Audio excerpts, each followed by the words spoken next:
Alrighty, I think we are ready. Notice I'm wearing headset today. Only because my ears are cold. Really, that's the reason. I was just outside earlier and man, was it cold today.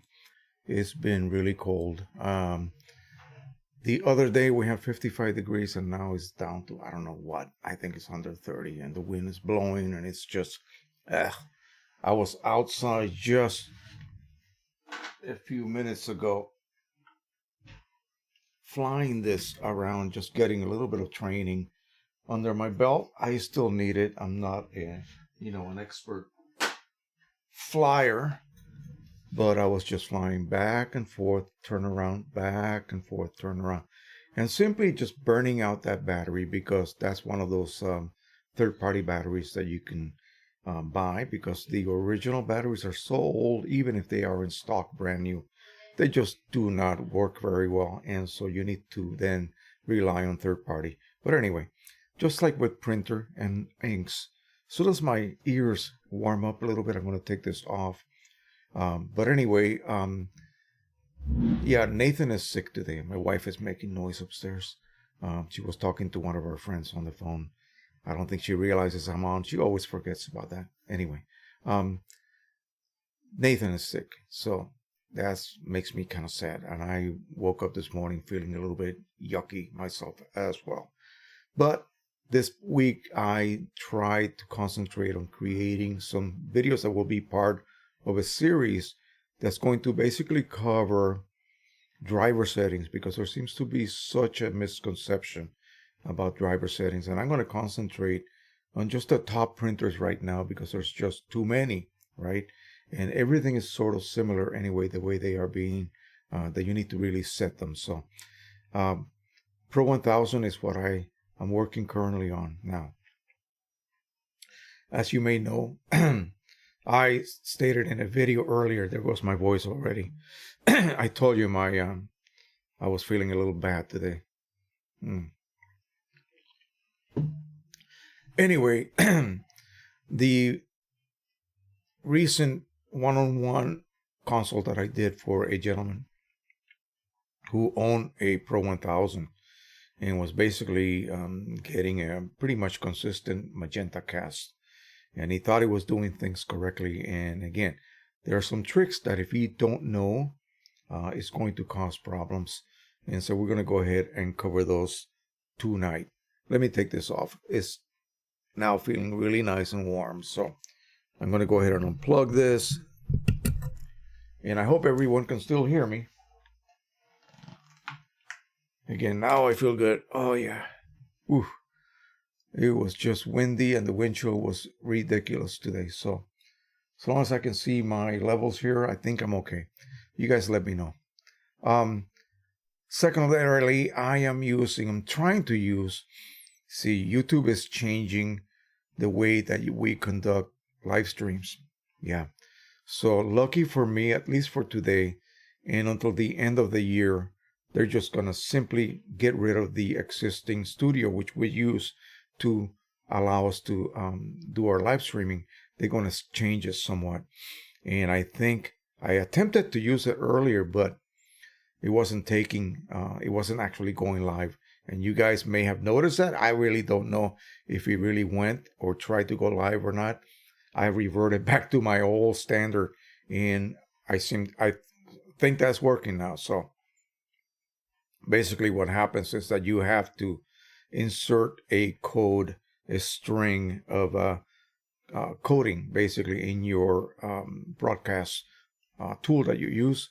And I think what it did was it provided me with a brand new, never before used code. And I'm using still the old one that I have been using for, I don't know how long we've been doing this. I think we're up to about 60 some odd live streams. So again, hopefully this will not cause any problems in the near future.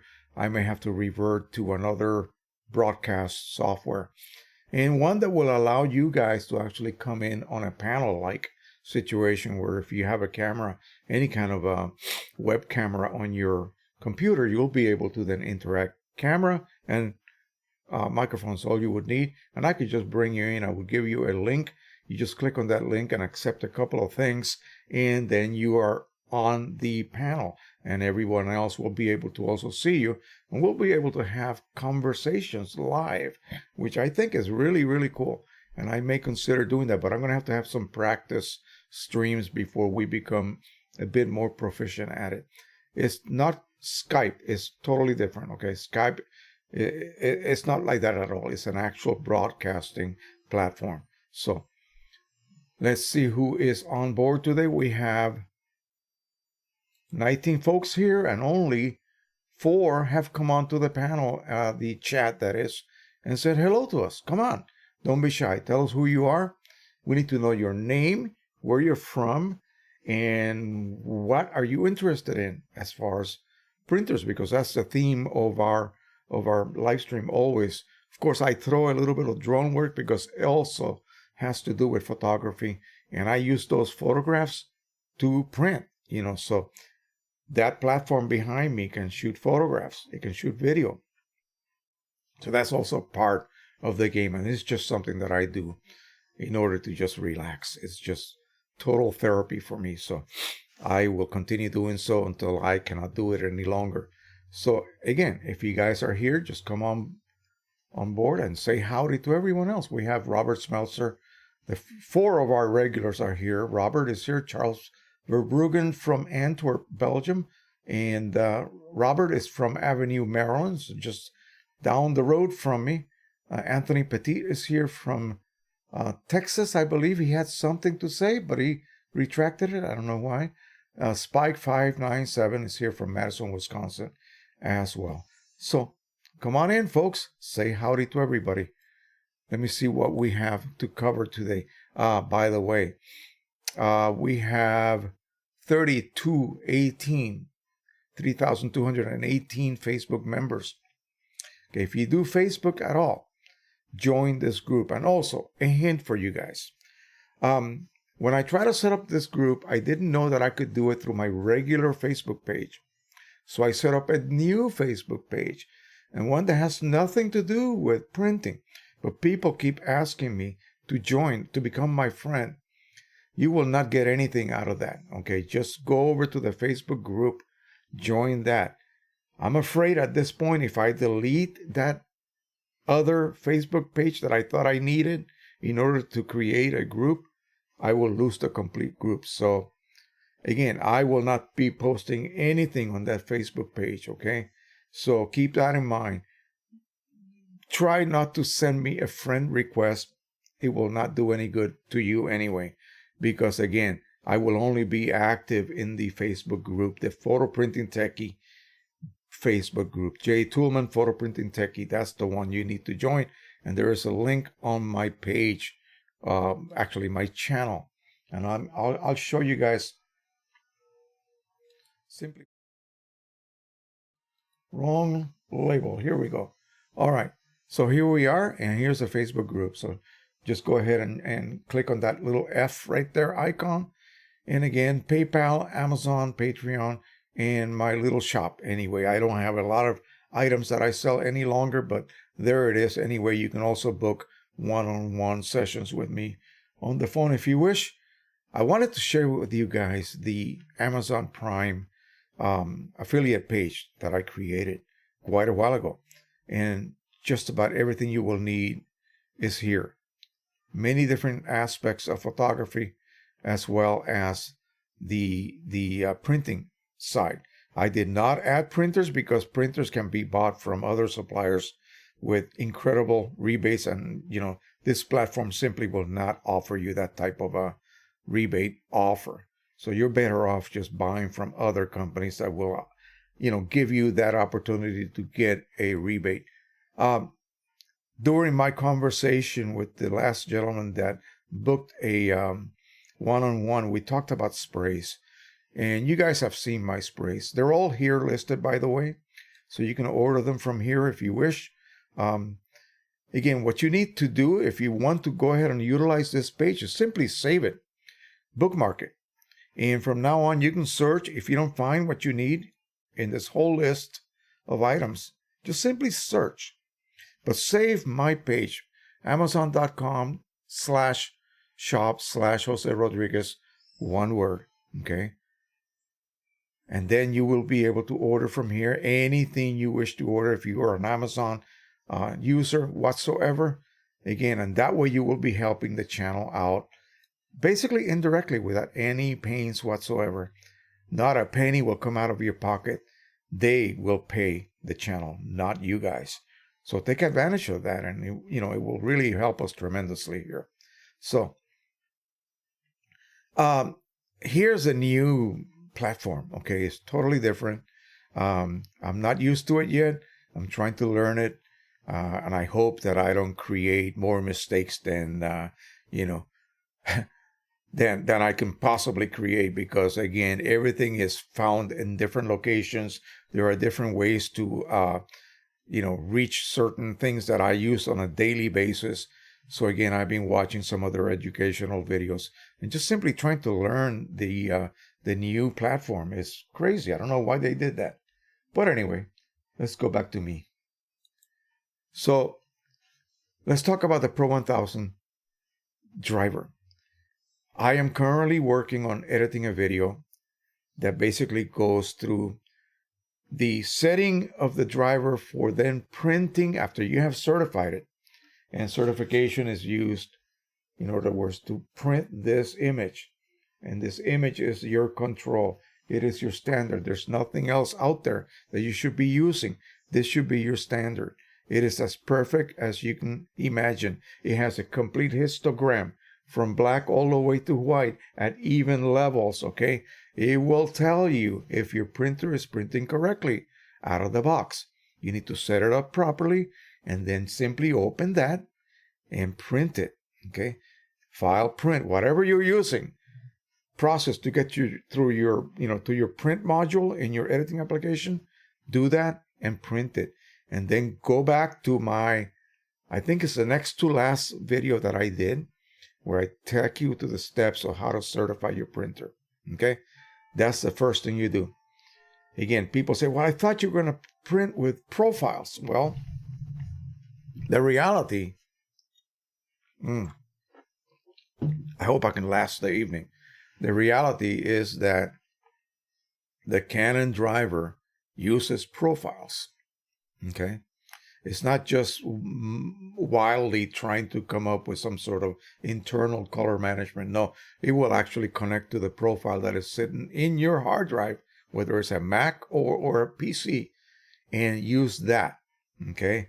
That profile will then translate the color information coming out of your editor to the printer, so that the printer knows how to mix the inks, how to create those little patterns of dots to produce as accurate as possible rendition of that image. I will keep it right here because I'll be referring to that quite often. So again, all you will do is like I did on the video, and I can refresh you if you wish to see it. Any one of you guys who have never done this before, this is the time to watch and learn how to do this, because there's really no other way to do that. So let's go ahead and jump over to, again, the screen.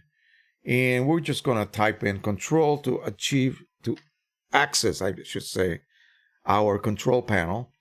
And in Windows, let me tell you something. As you can see here, this is the control panel. Usually what you see on a Windows machine is this. This will be your default display. Where is devices and printers here? I have no clue where to even look. I'm sure that if I look here, I might find it in system, but I want a direct path to it. So I'm going to just choose small icons, either that or large icons. It depends, whatever you want. Devices and printers. And once we are in there, we're going to right click on our printer icon, printing preferences, and we are here. Now we are at the driver main page. And what we need to do is make sure that our mode, that's a P800, Jose, but it doesn't matter. It applies to that as well. Let me go to the actual one where we're talking about, the Pro 1000. Why not open both of them? I think I can do that. Maybe not. Yeah. There we go. We got both of them open. All right. So Pro 1000, P800. top quality printers, and say you just set them up and you want to certify that the printer by its lonesome self, in other words, without any other influence from anything else. And I know I repeat this over and over and over again, but people need to learn this and just memorize it so that they know how to achieve a very consistent results. What I hear all the time on a daily basis is, oh, some of my images do this, some of my images do that. They're printed in this, too dark. Some of them are correct. Come on. The printer does not really have a mind of itself. It's not playing games with you, in other words. It's only doing what you ask it to do. Okay? It's not really playing games with you. So it's not going to say, oh, I think today I will treat Jose to a beautiful rendition of a particular image, and then tomorrow I will change my mind and give him a magenta cast on his prints. No, it's not doing that. You are introducing these variables. You are the one that's causing the inconsistent results. So let's go ahead and certify the printer. We'll do the Pro 1000 first. First thing you do is you choose a paper designed for the printer. It must be a Canon paper for the Pro 1000. So the most common paper that they give you for free with your, out of the box is a couple of sheets, think about 5 sheets of Pro Luster. And when you buy a Canon printer nowadays, they probably give you free paper anyway. So, in order to find that, you go to your photo papers and there it is, Pro Luster. Now, let's pick a high quality because we want to produce a good rendition of that image. And make sure you have photo printing clicked here. Now you're going to go to Color Intensity Manual Adjustment. I already had it clicked, so I had to unclick it and click again. Go to Matching and choose ICM. I had it set to none because I was just recently printing through a profile through my application. So I want to just let the printer do its job. The application is not going to control color. The application is going to say, allow the printer driver to control color. Okay? So we need to choose ICM. When we do that, then we get the secondary set of choices here. And you need to set this to automatic, to auto. What it's going to do is going to link that Pro Luster paper to the correct ICC profile internally. You don't have to, search for it. It's going to do it internally. You're actually printing through a completely, full-blown color managed workflow. You even have relative colorimetric or perceptual. You're going to use relative colorimetric to print that image. Hit OK. So make sure ICM, hit OK and apply if you want to keep those settings, and hit OK and then go ahead and print. So that's what you need to do to certify your printer. When the image comes out or the print comes out, it should look as good as this. It should look neutral. Okay, it should look neutral, not too bright, not too dark. Everything should look normal. You know what normal looks like. You can look at this and you'll be able to tell immediately what normal looks like.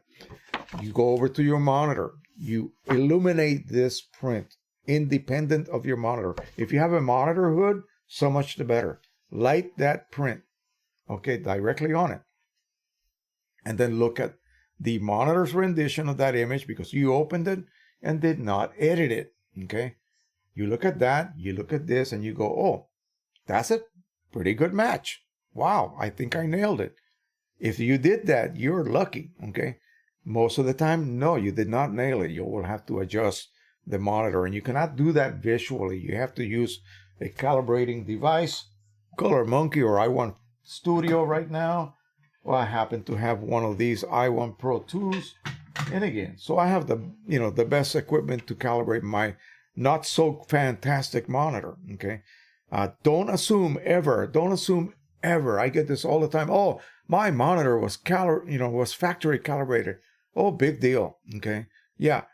Factory calibration is just for you to view things bright and beautiful. It has nothing to do with editing images. Nothing to do with that. Okay, it has to do with other things. Like when you go to the box store, the big box store, all those TVs. If you look at the same output, that is, they're showing you the same stream anyway. You see differences between the TVs, not the TVs that are different. It's just the TVs are not calibrated the same exact way. So they are outputting different versions of the stream that they are receiving. And you really can't go there and just judge one over the other. You really can't, because none of them are calibrated. The same thing with, computer monitors that you may be looking at, and they may be all also sharing the same stream. You can't really judge them that way unless it's a gross difference in rendition. Okay, so never say, oh, my monitor comes calibrated out of the factory. No, it doesn't. You have to still calibrate it. And that means another expense. Okay. You need to buy some equipment to be able to do that correctly. It's not just a matter of matching colors manually. If you could even do that, when you do that, you're doing global adjustments. Okay. Not selective adjustments, which the software for those pieces of equipment will do selective calibration throughout the whole curve, from black, red channel, all the way to white on that red channel, and the same thing for green and blue. Okay, it's actually linearizing that whole curve, so you have a straight line, well, as straight as possible, as humanly possible. It depends on the quality of your monitor, but your neutrality, in other words, is going to also create a ramp, if you will, from black all the way to white, and it wants to keep it neutral.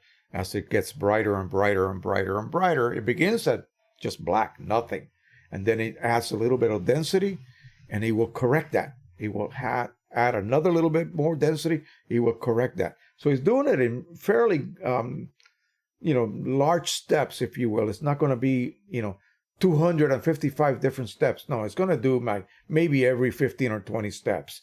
But then it's going to interpolate the in-between spaces. So you're going to end up with a linear neutral result as well. So you're going to have RGB, and then yellow, magenta, cyan also will be done.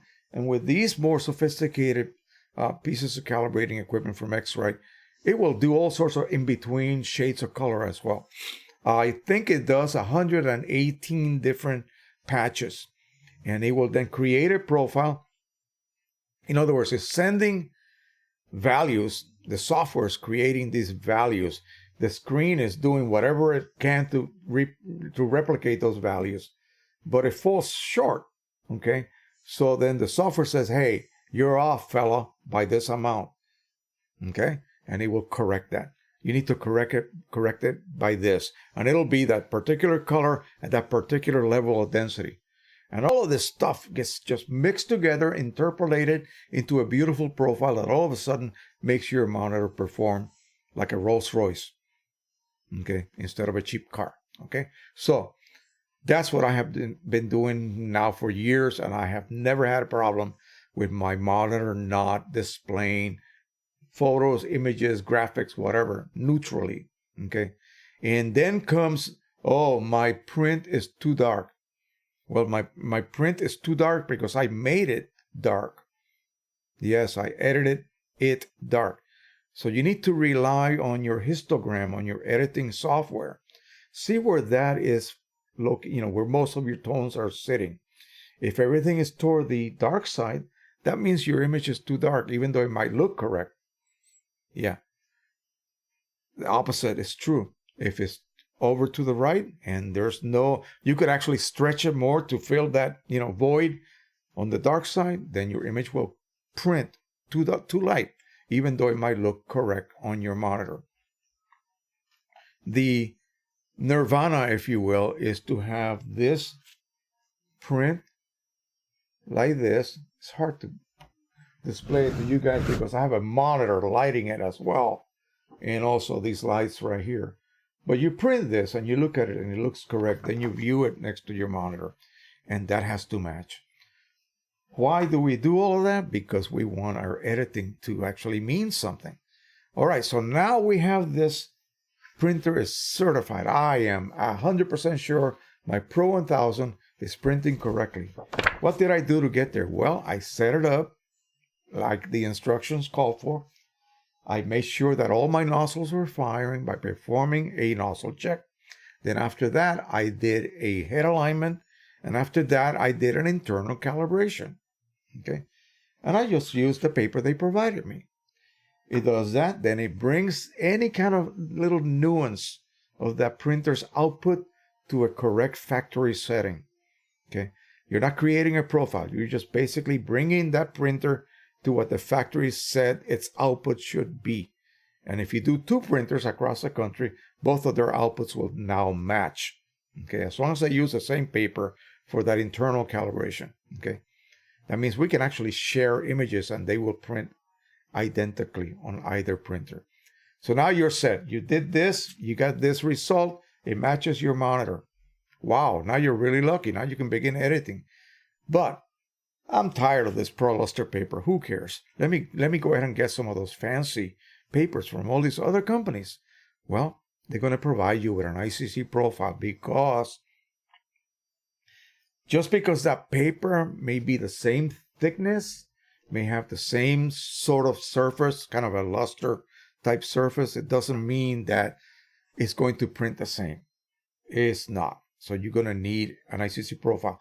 They don't go through the trouble of creating free ICC profiles for you guys to download just for fun. Okay, they know that their papers will differ in performance from a similar type paper OEM type.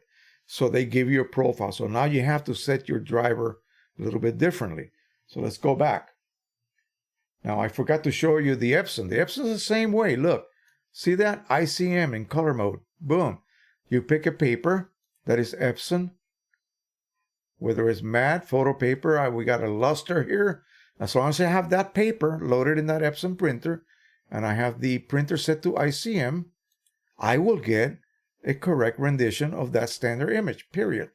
Unless the printer, again, is not working properly.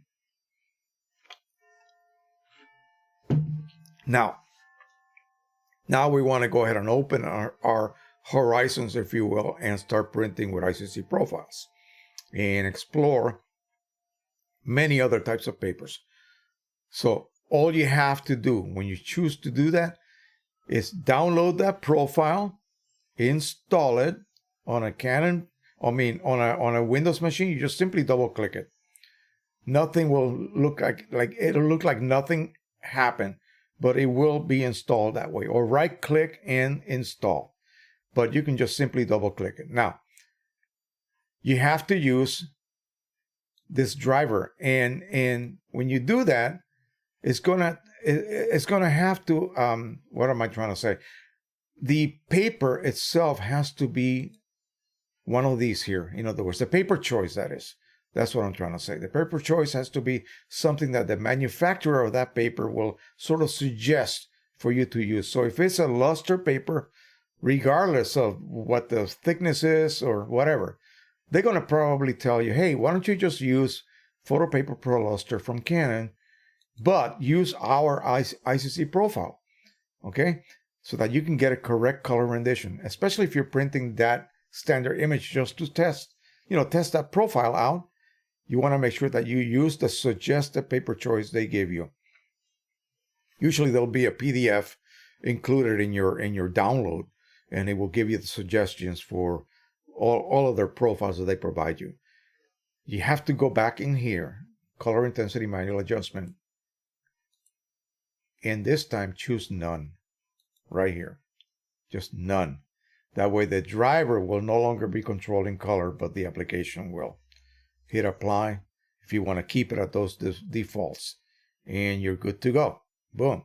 Now you're ready to print through an ICC profile through whatever software you decide to edit from. On the Epson printer, simple. Click on ICM, off, no color adjustment. Boom. See, regardless of what people may say, I like printing on a Windows machine because it allows me to do this manually. And I know that if I make a mistake, it was my fault and not a fault of a mismatch of a driver because maybe the OS was updated and now that driver is not properly, doing what it's supposed to be doing. On a Mac, it's supposed to basically turn those settings on and off automatically for you, depending whether you ask the application to allow you to print with the driver or using a customized CC profile. Well, I need to know for sure. I need to actually see it visually. And I know there's ways to do that. But again, this is the only reason I use Windows. Believe me, it's no other reason. It just basically has been flawless as far as my printing. And all of the printers that I currently have, they're getting out of control here. So, let's look at the driver. Let's look at the driver for the Pro 1000. If you guys have any questions, go ahead and post them, please. Don't wait for me to just, bore you to death talking. Just go ahead and post them right here, and I will go ahead and try to address as many of the questions that I have. We have 29 folks here. We have only a handful of little comments here on the chat. Don't be shy. Jump on the chat. Ask questions. This is your chance. Okay? I normally charge for this. Okay? So this is your chance. If you have any kind of problems, any kind of mismatches, you're getting a cast, this and that, this is a time to come in and ask these questions. Okay? I highly recommend you do that. Don't just sit there and listen to me talk. All right, let's go ahead and find our driver. Once again, I need to type control. Should have kept it open. All right. So we're going to concentrate on the Pro 1000 because it has all sorts of neat little extras that you might find interesting. And I want to go ahead and show you these. So let's jump over to the screen again. So again, like I said, your basic settings are done on the quick setup. Again, that just gives you your opportunity to do certain things. You have borderless printing. Click on that. You're going to get a warning that I think everyone should read instead of ignoring it. You have selected borderless printing. The document to be printed is enlarged. So be aware that it has to be enlarged in order to fit within the edges. In other words, let me add myself here. Here we go. Now you guys can see me. So when you print borderless, say you create an image that has a ratio of 4:5. So that would fit perfectly on an 8x10 borderless. That would fit perfectly on a 16x20 borderless. So don't crop it so exactly. I mean, to such exactness, if you will, that then you're going to be mad because it has to be expanded about 5%. And it has to do that in order to make sure that you will not end up with maybe a sliver of a white border, because that paper can never be positioned exactly the same place. It's always going to be off by a few fractions of a millimeter or an inch, whatever. It's not that exact, folks. So be aware of that. You have to expand beyond the edges. Okay? So I never print borderless. If I want something borderless and I'm going to then trim it to the exact size, I will make an 8x10 on an 11x14 sheet of paper. Okay? I will not lose a single pixel of my original image. I'm going to just go ahead and trim it to the edges perfectly. And that way, it'll be borderless. It'll be 8x10. Yeah, I wasted a little bit of paper, but I will not waste any of my image being expanded beyond those edges, so that I just, just to ensure me that I won't have any, sneaky little white borders, okay? Which can happen. The amount of expansion is adjustable. We'll get to that in a minute. So just keep that in mind. Now, one of the other problems that occurs, and by the way, it's a very dirty process. Okay, the print head has to print beyond the edges. It has to deposit that ink somewhere. It gets deposited on the sponges on your platen, and also on top of your platen, that metallic silver strip that has little tiny rollers that transports your paper. That's the last place you want ink spray being deposited. Guess where it's going to be deposited later? Back onto the top and the bottom of your prints. Okay, so I do everything possible to never print borderless. Okay, let me see. The other warning is print quality may deteriorate. Oh, really? Yes. Or the sheet may be stained at the top and bottom depending on the type of media used. So they're referring to the leading and trailing edge. And the reason being is that if you do not have a border, okay, here's what happens. Let's just say that this is the print that you're making and you want it to be borderless. Well, the paper will advance from the rear, okay? Let me go to fool me. The paper will advance from the rear and it will emerge beyond the first set of rollers and is now exposed.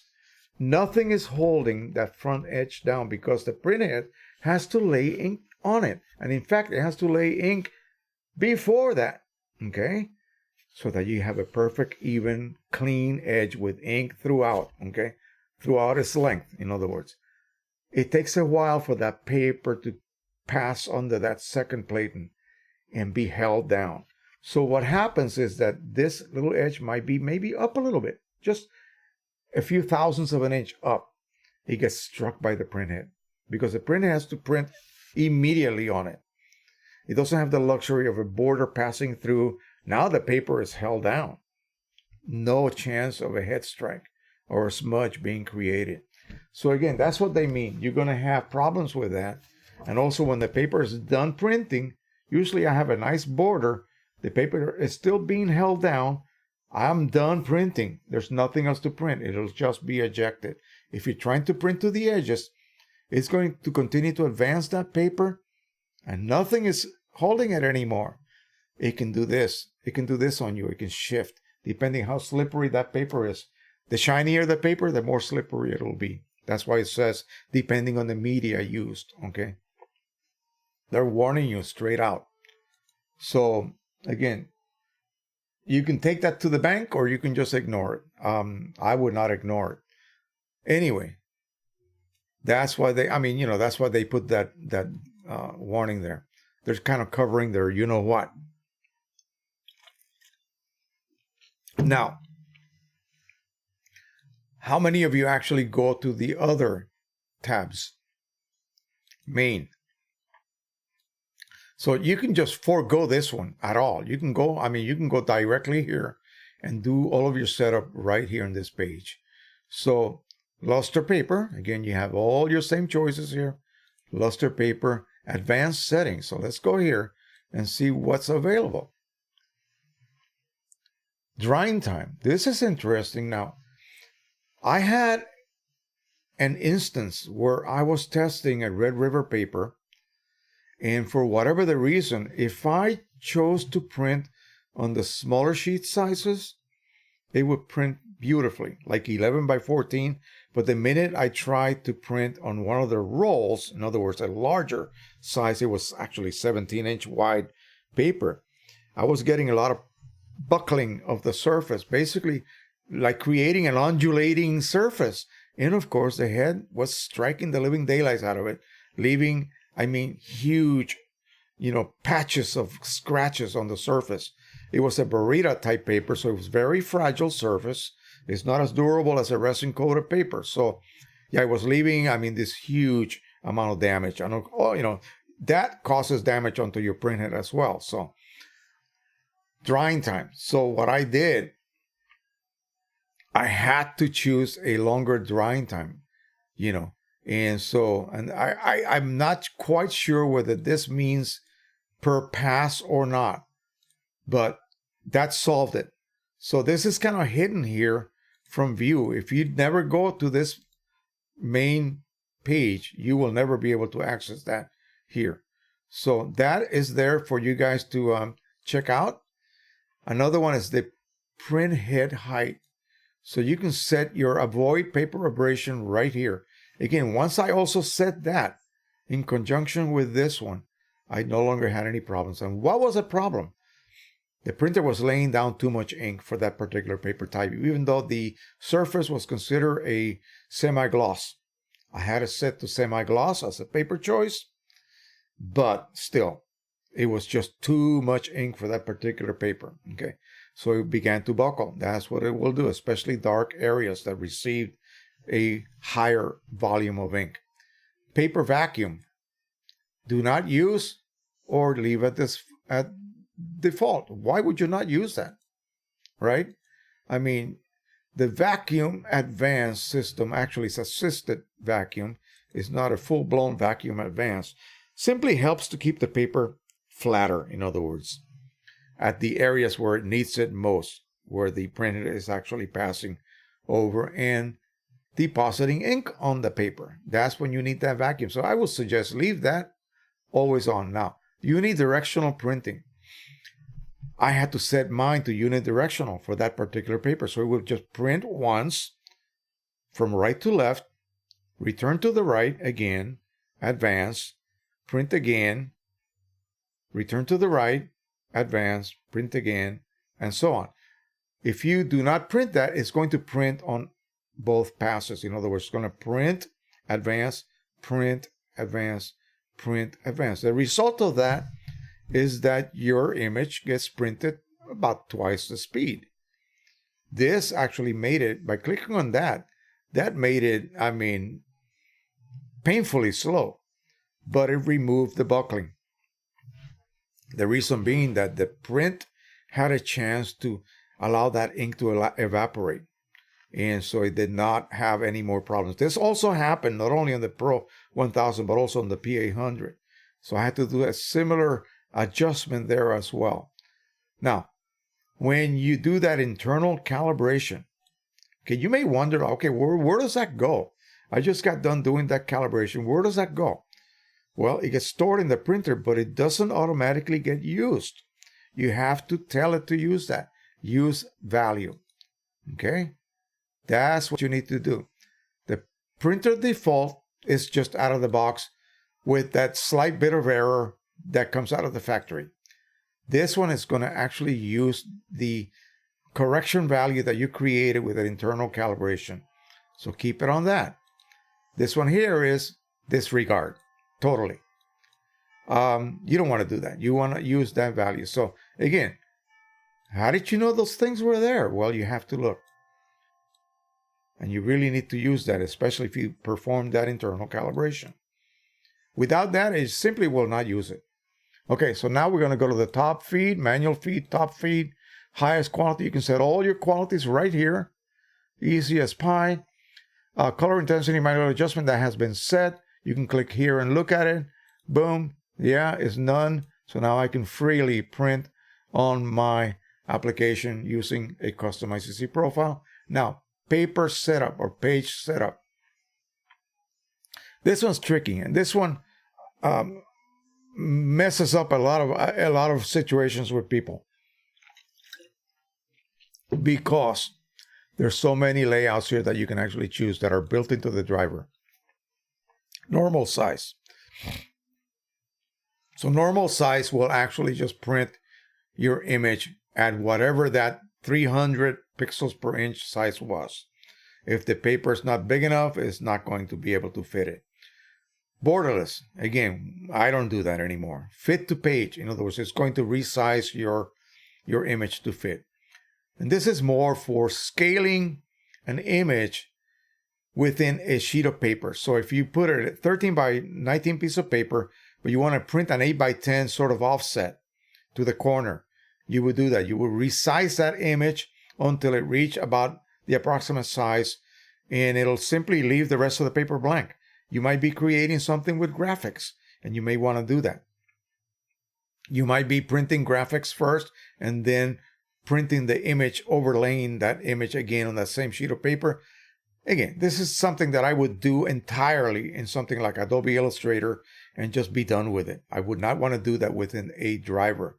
It would just be too experimental, if you will. There's no way to do it exactly every single time. So when you activate this, notice what happened. When I was here, let's get out of that. When I was here, this was not activated, okay? And what exactly is that?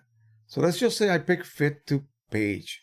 Now, Look what it expects you to do. Now remember, you guys, when you go to your LCD on your Pro 1000, in there you can pick a final output paper. And I have mine set to 13 by 19 or A3 plus. What if now I want to print to letter size? I would get a paper mismatch. Okay, I would definitely do that. I would get a paper mismatch because the printer expects to receive a 13 by 19 paper running through it. And I'm telling the driver that I'm going to be using letter size. That would be a mismatch. Well, there's a way to turn that off, because otherwise you would have to set not only the LCD, but also the driver to match itself, match themselves, if you will, every single time. What a pain in the you-know-what that would be, right? So let me see where I found that. I was searching through every aspect of this driver. And let me see where I found it. There's a place where you can actually tell it to disregard paper size mismatch. Anyway, go through these right here. I've been going through this just recently and found out exactly what I was looking for. This one here is very, very critical. We'll talk about that in a minute, but not right this minute. Let me find the one that tells you. Let me see, maybe, no, that's not it. Anyway, it's in here somewhere, and I have it already said, maybe it's in maintenance. But basically what it'll do, it'll just not bother me every time I have a paper mismatch. Your input paper, meaning your document size, that's what it means by that. Very misleading, okay? Paper size does not mean actual paper. Paper size means your document. So if the document you created is an 8 by 10, then it expects to have 8 by 10. So you have to match it. So what I do here, I just leave this here like that, okay? And it will match my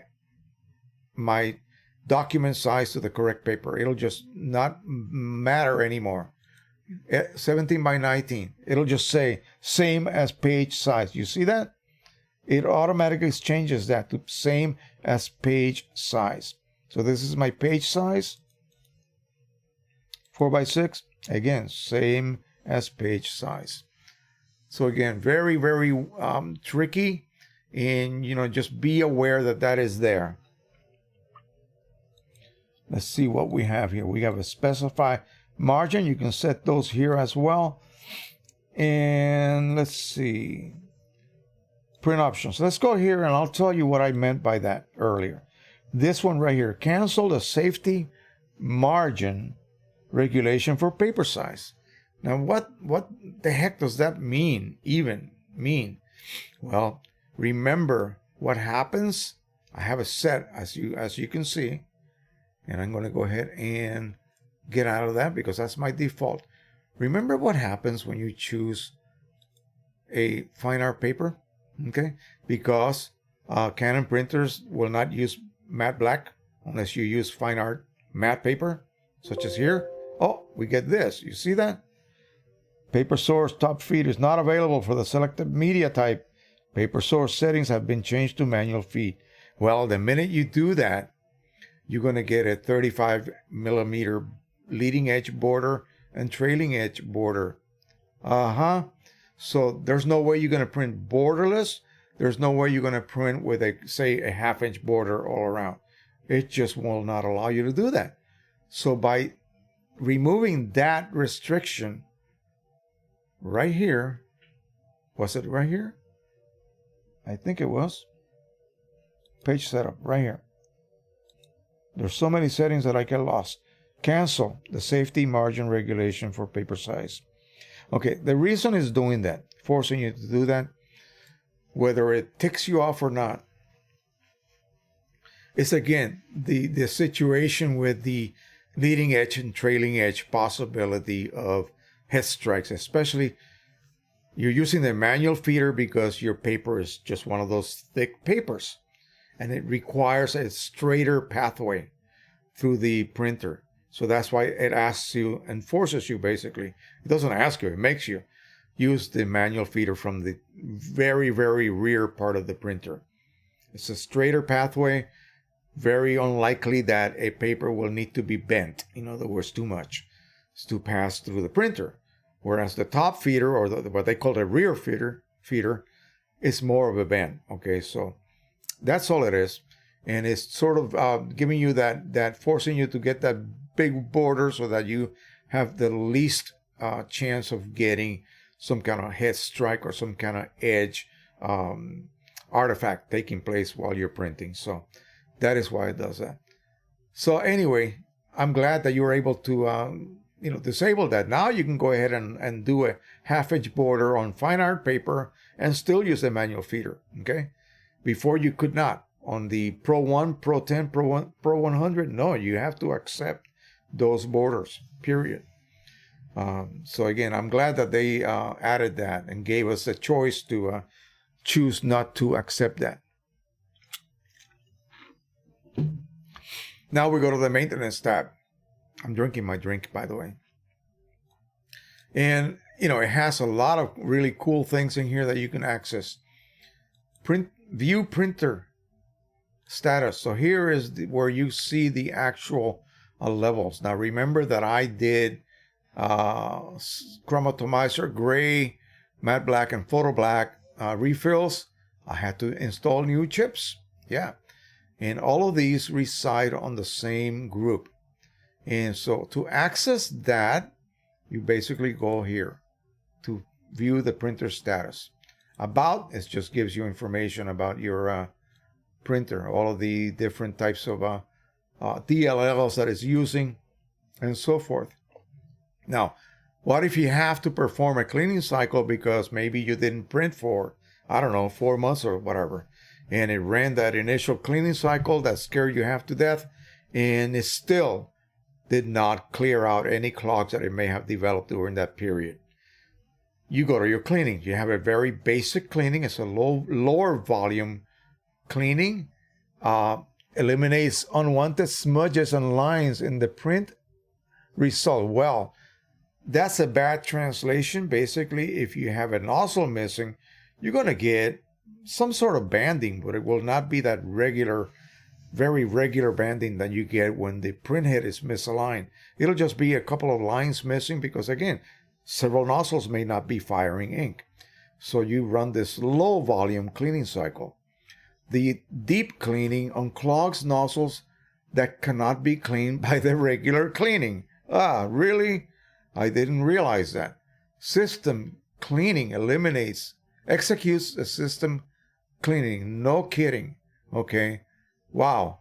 That's an eye-opener, isn't it? System cleaning executes a system cleaning. Okay. Now, the thing that you have to keep in mind, do not use a large or a deeper cleaning than you need. Always go with your least amount first. And now, when you go to that tab and click on it, you will get this window. Ink group, all colors. Now, what if it's just your photo black? Then why in the world would you want to waste ink from photo magenta and all of these other colors, as well as group 3, blue, yellow, magenta, PC? Okay, why would you want to do that? Select the group that contains the channel that you need to treat, in other words. So in this case, if it was photo black, just select group 2.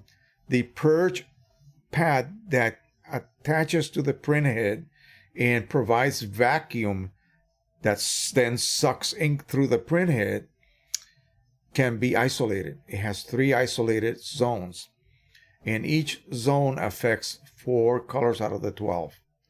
So again, only choose the colors that you need. In other words, the zone or group that you need to affect. So if it's a cyan, then just pick group 1. If it's yellow, group 3. You cannot pick through 2 groups at the same time. So if you have problems with either, with all 3 channels, then yeah, you have to go ahead and waste a lot more ink that way. But, that would be the only reason you would ever use all colors. Usually you do not need to do that. Cleaning consumes ink. Oh, really? Wow. I never knew that. Initial check. Take you through this on their website here. and shows you all of this information here. Great to know. All right. What else we got here? One more. Let's get out of here. So that's basically my 2 cents on cleaning cycles. Now the cleaning cycles that the printer will perform after 60 hours of 60 hours from the last cleaning cycle, I should say. It used to be thought that it was 60 hours of no printing, but 60 hours from the last activated cleaning cycle, it's going to do a global cleaning. It's going to use ink from all 12, okay? There's no way to avoid that whatsoever. Now, if you print something and last night it looked correct, in other words, look on the lower right, this little image looked correct, and now you're trying to sort of proof again, and you run that and it doesn't quite look right. Maybe your black areas look like they're solarized. Your skin tones are all of a sudden off. They're pink instead of normal. You know that there's a channel that maybe not be delivering ink properly. Stop printing. Do not continue printing. Just stop right there. Run a nozzle check. Come to the printer driver preferences, then the maintenance tab, and run a nozzle check. You're going to click on that and just print check pattern. That's it. Wait for it to be printed, and once you do that, you will be able to literally physically see what channel has been affected. It's very clear in the Pro 1000. It's not like the Pro 10, Pro 1, Pro 100 where you have a big wide band per color, and it's sort of like very faded rendition of cyan, magenta, yellow, and so forth. So you really need to use like a loop to be able to see if any lines are missing. And it's best also done on a paper that will not wick the ink away, because if you have a paper that has what they call high dot gain, then maybe if a line was missing, then the adjacent 2 lines will blend into it. You can't see anyway. Alrighty. There's an online resource. You can just click on that. It will open up a PDF that you can go through and check out. It has all sorts of information about all of the printers that are in that Pro category, the IPF Pro category. Did I just get out of there? No, I'm still here. Okay, so again, you have time, you want to study, you want to learn, you want to read, go to that online printing resources. And there you can also download somewhere, I haven't been able to find it just yet, profiles for, I think, some of the higher end Hanamill papers.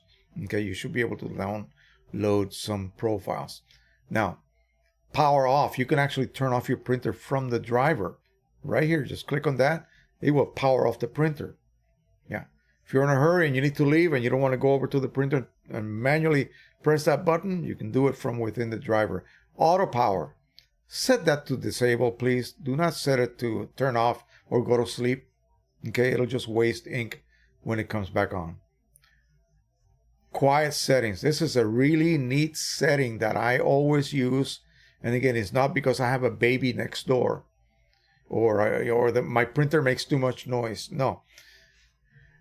It runs quieter because it's running slower. And it's pausing between passes. Remember, I was talking about allowing the paper to sort of give it a little bit more extra time to dry as it is being printed on. We want to be able to handle our finished print pretty much immediately. So by choosing quiet mode, okay, and you can set it for like from this time to this time. Yeah, who's going to be printing at 3 in the morning, right? I mean, you can set it for whatever period of time you can you would like. You have do not use quiet mode. Always use quiet mode, or use quiet mode during specific hours. Well, I always use quiet mode, and the reason is actually a technical reason. It's not because I don't want to disturb anyone in the house. Maybe the ghosts in the house will be disturbed. Not me. I don't care how loud or how soft the printer sounds. It will run slower. And what does that mean? the print head will run cooler.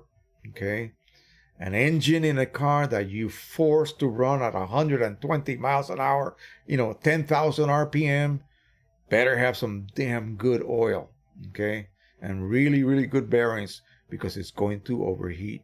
Oh, and a cooling system, of course, is going to overheat. Run it at normal RPM, normal highway speeds, it will keep at the correct operating temperature, okay? The same thing with a thermal-based printer. The more you run it, the hotter it will run, okay? And ink cools the print head, okay? So if you have the least reduction in ink flow efficiency, it will cause the print head to overheat. Once it reaches a certain threshold, it just snowballs after that. So you want to keep it at whatever that safety margin is. And I don't want to, take a chance. Okay, so I run it on quiet mode. Believe me, it just makes printing a little bit longer. Okay, the Pro 1000 is not something that I use for in a hurry type printing. I could care less if I have to go drink a cup of coffee so that my 13 by 19 or 17 by 22, and now with the new firmware, if I ever install it, even longer prints. I just go upstairs and have some coffee, come back down, and maybe it's still printing. I'll just marvel at the beautiful quality that it's outputting, and that will be the end of that. I will not have to worry about anything, because it's going to run slower. It's going to run slower, and it will run then cooler. That's the only reason. So that's a neat little function to have, and I got to tell it that I want it to be accept that again. So now, quiet settings, we did that. Custom settings. What do we have here? Don't detect this is where it is, okay? Do not detect mismatch of the paper settings when printing from computer, okay? That's where it was. So I have it, like I said, I have it set to A13 or 13 by 19, but I'm often printing all kinds of different sizes. It will not bother me. It'll just ignore that, okay? I don't know why they make you do that on the LCD screen. I have no clue what the reason for that would be, but again, it's there. Now, disable paper width detection when printing from computer. That's another choice that you can do. Say, for instance, if you want to say you have it set for 13-inch wide stock, and you have a piece of paper that's 12 and a half wide, it's going to reject it. And you just, that's all you have. You want to load it, but there's no paper. You can make a custom size, of course, but say you just want to print on a 13 by 19 paper setting, you can just tell it to ignore that width. It's going to measure it. It's going to measure the right edge and the left edge and determine how wide that is. Another silly setting. But again, you can disable that and it will not bother you any longer. All right, I think that's about it for that. We're going to go ahead. Oh no, it's not done yet. I'm not done yet, Jose. Okay, now, if you use the the media configuration tool. I want to take you back out to the main page. Media configuration tool. Why would you do that? Why would you want to do that? Well, hold on.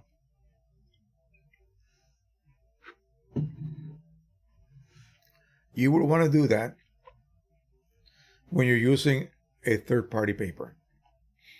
But here, as you can see, you only have so many choices, so many similar, representatives for that paper, whatever the surface is, whether it is, luster or whatever.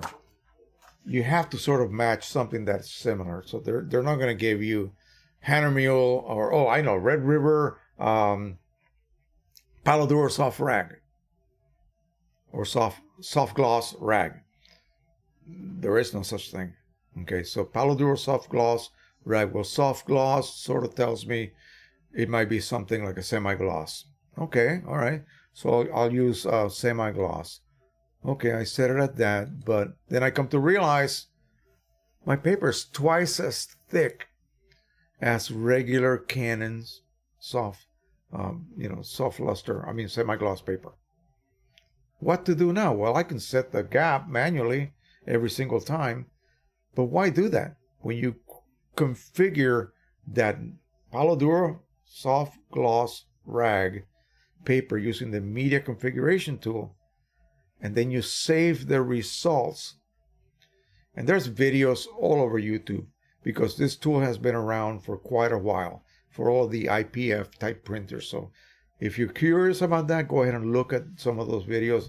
I'm not about to even attempt to, outdo them, okay, because they've already done a good job. And they also have some for Mac as well, so you can check those out. Now, once you have configured your paper, again, that's for thickness, density of ink application, surface type, whether it needs matte black or photo black, okay, then you save it. But when you go into the printer driver, you don't see it, okay? You wonder, like, what happened to it? What happened to my configuration? I went through such, so much work to create. It's actually set down here in custom, okay? It'll be there. But how to make it go there is here. Update media information, okay? So what you're doing from the media configuration tool, which is a separate piece of software, you're going to create it, you're going to save it and send it to I think it goes to the computer first. And then from the computer, here you update your media configuration. Execute, and boom, it will install it to the actual printer. And it will also install it to the driver so that when you go to your custom tab down here, you now have Palo Duro Etching, San Gabriel Burita, Aurora Art Natural, Aurora Art White, Blanco Matte Canvas, Palo Duro Semi Soft Gloss Rag. All of those papers. The only problem is this, folks. I have 6 of them here. That's the maximum you can load until you upgrade your firmware.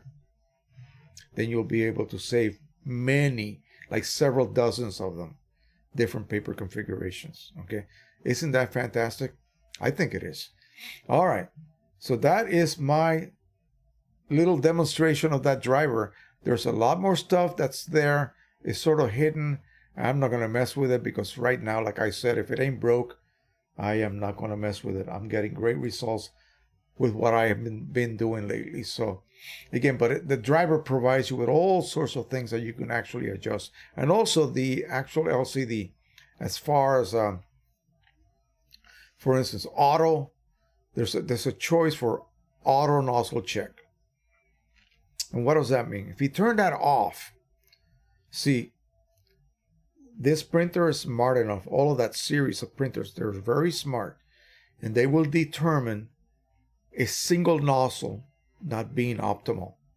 It will then delete it, if you will, and use an adjacent redundant nozzle that is not being used so far. Okay, so it will do this on the fly. Auto nozzle check is checking nozzles that are no longer able to provide the level of ink that you need, and it'll just disable them and then activate another nozzle, bring it into play to replace that one. Wow. If you turn that option off, it's not going to be able to do that. And then frequency of maintenance or something, maintenance cycle, something like that is in there. And I had it explained to me, so I kind of misread it. I thought it meant that it will reduce the number, but apparently that's not the case. So I need to go back and change it. So I set it to low instead of normal. Again, there's a ton of things. Go through your LCD, check everything out.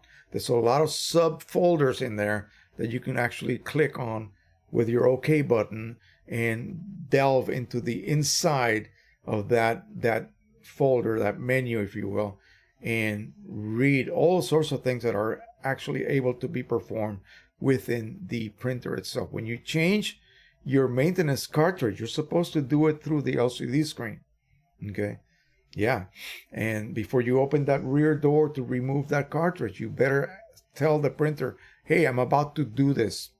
You can also run your maintenance cycles right through that. You can do your nozzle check directly through the LCD as well. And many other things that you can do. All right, let's quickly look at the chat. People are not writing anything on the chat. Is the chat dead or something? I don't know. Wow. Am I that hypnotic? I mean, come on, I'm not. Go ahead and ask your questions, folks. I'm beginning to lose my voice. We've only been on for about an hour and 18 minutes. An hour and 11 minutes. Let's see who we have asking anything at all. Yeah, Anthony said, you may have your cold weather back. We tried it and don't like it. Yeah. You getting cold weather over there? I know you guys were at about 90 something degrees the other day. This is one of those highs that is allowing Arctic air to come down. allowing Arctic air to come down and just chill us to the bone.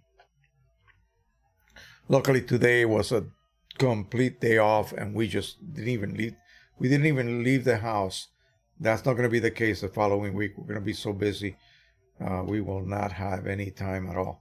I got a video, like I said, basically everything I discussed here today, it'll be in more detail in that video, a little bit more concise, if you will, and you'll be able to access. I should have that up tomorrow, so keep your eye open for that.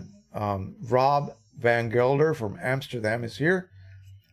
Charles Verbruggen says, Jose, I don't know what's going on your monitor in chat. Mr. Van Gelder is the last one, while on my monitor several people in the chat have left a message, but they don't appear in the monitor chat. Okay, let me see. This is the new chat. Let me go back. Let me see if I can just, this is crazy. This really ticks me off because it should not be happening. Let me go get the, here we go. See that? Wow. They need to fix this. We're going to install the regular chat, folks. I hope this solves it. I know it solved it for me right now. Here we go. Yeah, I even got a super chat that I never saw. All right. This is bad. This is bad news. I don't like the way this is going, folks. And it's all for our own good, they say. Okay. Wow. All right. Boy, a lot of things went missing. Ooh. Let's see. Let's keep this over to live chat so we get everybody here. See, make sure that you click on live chat, not top chat. Okay. And that should solve it. Tell me what's happening now. Are you guys being able to see? This is what I'm seeing now. I'm seeing the complete chat as it should be. So George Gabb is here from West Texas. Stephen Nowotarski from Michigan. He says, my Epson P400 is going on 4 years and still printing weekly. Great. Awesome. That's a fantastic printer, man, for like your color images. It does a great job. And it was one of the first, from the 1800, R1800, R2000, and now the updated P400 with slightly better inks, but still that magical gloss optimizer that just makes your lustrous type papers just shine. It really does. And produces brilliant colors, and it just outperforms just about anything out there as far as color printing. Now it fails slightly. You can profile this out on monochrome printing because it doesn't give you a very linear result of your monochromes, your black and whites. Guys, let me know if you are able to see the chat better now. I went ahead and switched over to the older chat. And again, look at that. All of a sudden, magically, we have everybody here. I was wondering why no one was commenting. Wow. Yeah, this is not good. 1066 Internet is here from Hastings, UK. There you go. See, I homage 360 photography. Hi, Jose from Liverpool. Great broadcast. Got Color Monkey this week and making great progress. Great. Awesome. Alex Conroy. Hello, mate. Harold Goldberg is here. Really chilly in Richmond. Yes, I know. We're feeling it. I was outside, like I said, flying that drone. I wanted to do the whole battery. Just so you guys know, I got to the point where it was 50%. My wife came out. She wanted to put something in the trunk.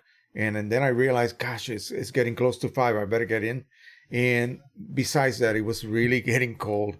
And the drone was fighting the wind. It's really blowing ridiculous out there. And I brought it down and I had 13 minutes worth of video. This is video and this is actually flying. So if you bring it down to like 10%, that means I will have like 25 to 26 minutes of continuous video. That's more than I care to ever shoot, I'm telling you. So those batteries are really good. And they only run like maybe $40, $35, $40 from many suppliers on eBay. So anyway, nothing like a camera battery that will last you forever, right? That's what we all want. Well, the same thing with a drone. Okay. Albert, old school from Chicago, Canon Pro 1000. No Facebook. Oh, okay. Well, I'm going to occasionally post the direct link. In fact, yeah, I will have to do that because, or if I put it on Facebook, it will be redundant for those of you who do not do Facebook. And I get you. I understand why. But there's a link, direct link to that set of charts that you can download. Let me see if I can find it. I had it saved here the other night. Standard images. Here we go. Here we go. Let me show you. This is it. It's outbackphotos.com, printing insights, and then /PI 048. Wow, whatever. Anyway, I will copy that and I will put it here on the chat for you guys to have directly. So those of you who do not do Facebook, you don't have to worry about, going to join my group and then, just for the sake of downloading this file. And there are several images here you can get. This is my favorite right here, of course. And that's the one that I always suggest people do. Download from here, 40 megabyte TIFF file.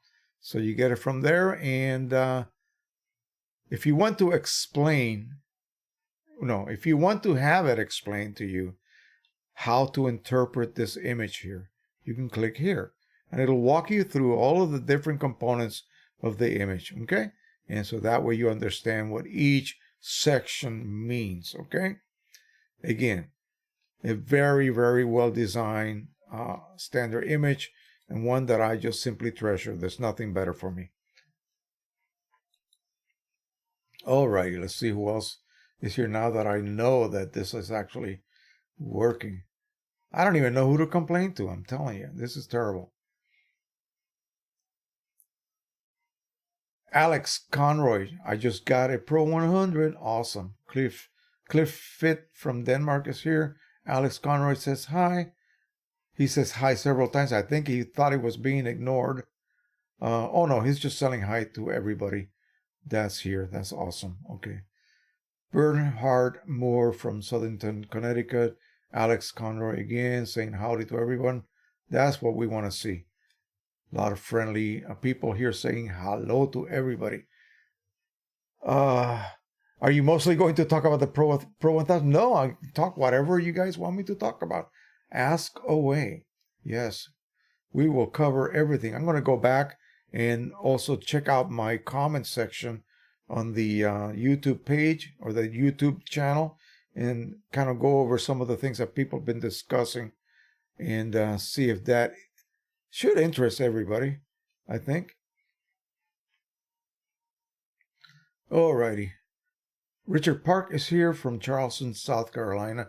He checked in 3 times because I think he wasn't seeing it. And that is insane. I just can't get over this. This is crazy. Are you guys seeing the full chat now? Now that I uploaded the other one, that I actually deleted the other one and popped out the regular older version of the chat, which is showing everything. Boy, was I missing out on a lot. Gosh. But no, I'm not discussing only the Pro 1000. Go ahead and ask away anything you want. How well does the Pro 100 print on cardstock? It does a relatively good job, but cardstock has to be coated with inkjet receptive coating, if you will. Regular cardstock, it just has like a glossy coating and it's not for inkjet. Okay, it will probably do better on laser than inkjet printers, especially also on a dye ink based printer. See, dye ink doesn't have particles, so it has more of a tendency to wick away on any paper that just doesn't have a coating that is receptive to inks. Okay, so yeah, your results may be a little bit muddy as the ink sort of wicks away. So probably, you know, I can say that it depends on the stock that you're using. That was Danny Ramos. All right, we have Mike J says, sorry, I am, and then it stops. Mr. Dogs or Doogs, Mr. Doogs 3. Hello, gents and ladies. Well, Will Carson says, hello, Jose from Southern California. It looks like you are getting cold weather, still warm here. Yeah, we're getting blasted. This is going to go away in the next couple of days. We'll be back to a normal mid-50s maybe, and that'll be great. And John Hamby bestowed a super chat here for us. Thank you so much, John. Appreciate that. Again, you know, you do know that you get priority if you super chat. So go ahead and ask anything you may be interested in, maybe knowing a little bit more of, or a problem you may have with your printers. When Mr. Duke says, when would you do a bottom plate cleaning and roller cleaning? Once a roller cleaning, ounce of prevention is a pound of cure. Pro 100. Yeah. You could do that on a regular basis. There's nothing is going to harm the printer from you performing these, you know, before you need to. In other words, sure, no problem. Just go ahead and run them as a part of your, say, monthly maintenance. And again, it all depends on how often you print. If you're a heavy printer, then you might want to do that maybe a little bit sooner, more frequent. If you're a light printer, maybe once or twice a week, I would do it every 2 or 3 months. I don't even do it that often myself either. So again, it's just there as a precaution for you to be able to do something that you would probably never have direct access to be able to do something physically directly. You can perform these bottom plate cleaning and roller cleaning simply by following the instructions. You need a few sheets of paper and then you go ahead and do that. Works quite well, actually. Steve Bloom says, trying to print a 10 by 16 photo onto 13 by 19 river canvas, need to print a 10 by 16 so I can stretch the canvas onto a 10 by 16 frame. Okay. What's the problem? Yeah, you can do that. And the best way to do that, let me give you a quick demo. Quick demo. Let me go ahead and load Lightroom. And I use Lightroom for most everything. Most everything. And there's a reason for that. It is probably the best tool for editing images. So I have this image here, okay? And I don't know what the format is. Let me go ahead and let it load.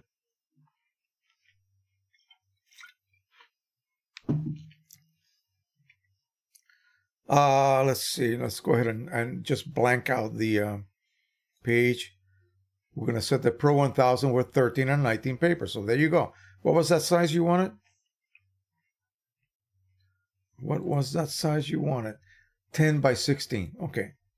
So all we have to do now is and you have excess. In other words, you're going to use this larger piece of canvas and you will end up with an excess bit of paper. Gosh, my memory is terrible.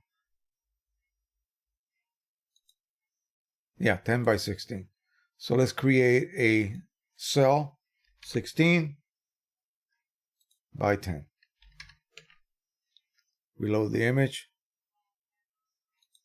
Boom. Done. That's it. Print it. Remove the stroke. You don't need a stroke. Just print it. That's it.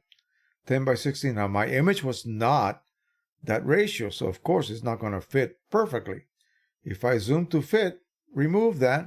Use this is the actual ratio of my image. Okay, so I would need to zoom to fill that space because my new ratio of 10 by 16 does not match my original 4:5 ratio of my image. Okay. Oh gosh, what an idiot. Okay, let's repeat that again now that you can actually see what the heck I'm doing. I'm going to remove that. Boy. Yeah, I know I don't feel good today. All right, so what we did was we went into Lightroom, the print module, page setup, our Pro 1000 or whatever printer you have, 13 by 19 paper, and now we're going to create a cell. Maybe it was set at that. We're going to enter in the width of 10 and the height of 16, I believe it was. No. What was it? Shoot. I'm a wreck today. 10 by 16? Yeah, 10 by 16. All right, so now when we load any image, it's going to then put it right in that 10 by 16 window, if you will.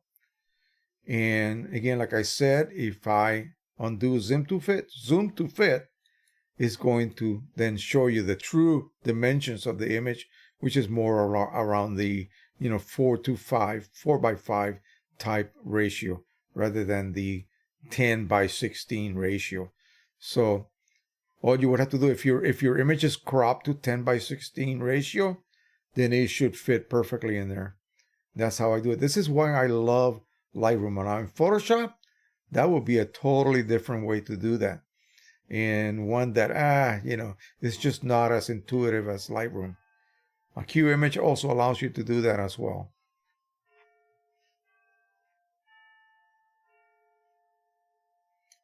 What am I doing here? I used to remove screen display. No. Okay. All right. So let's go back to me and continue reading these posts. So yeah, the ability to create a cell of a specific size, and a cell, it just means a space within a piece of paper, if you will. So your layout is for a 13 by 19 piece of paper, and you create a cell centered, and then whatever image you load to that will fit as long as the ratio matches the ratio of that cell. Okay, people try to fit things that don't fit. Okay, and so be aware of that. Your image has to be cropped to the exact ratio of that final cell size that you would use in Lightroom. Okay. Let's see. Steve Bloom says my Pro 100 continues to tell me they need to set 30 millimeter borders. Yeah, of course. Yeah, it does do that. It's not like the Pro 1000. I wish it was.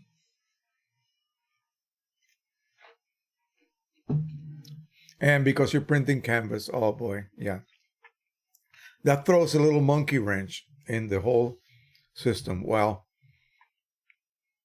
what you may have to do, actually 16 into 19, that gives you, let's see, that gives you 1.5 inches top and bottom. You may be able to get away with that that 30 millimeter border.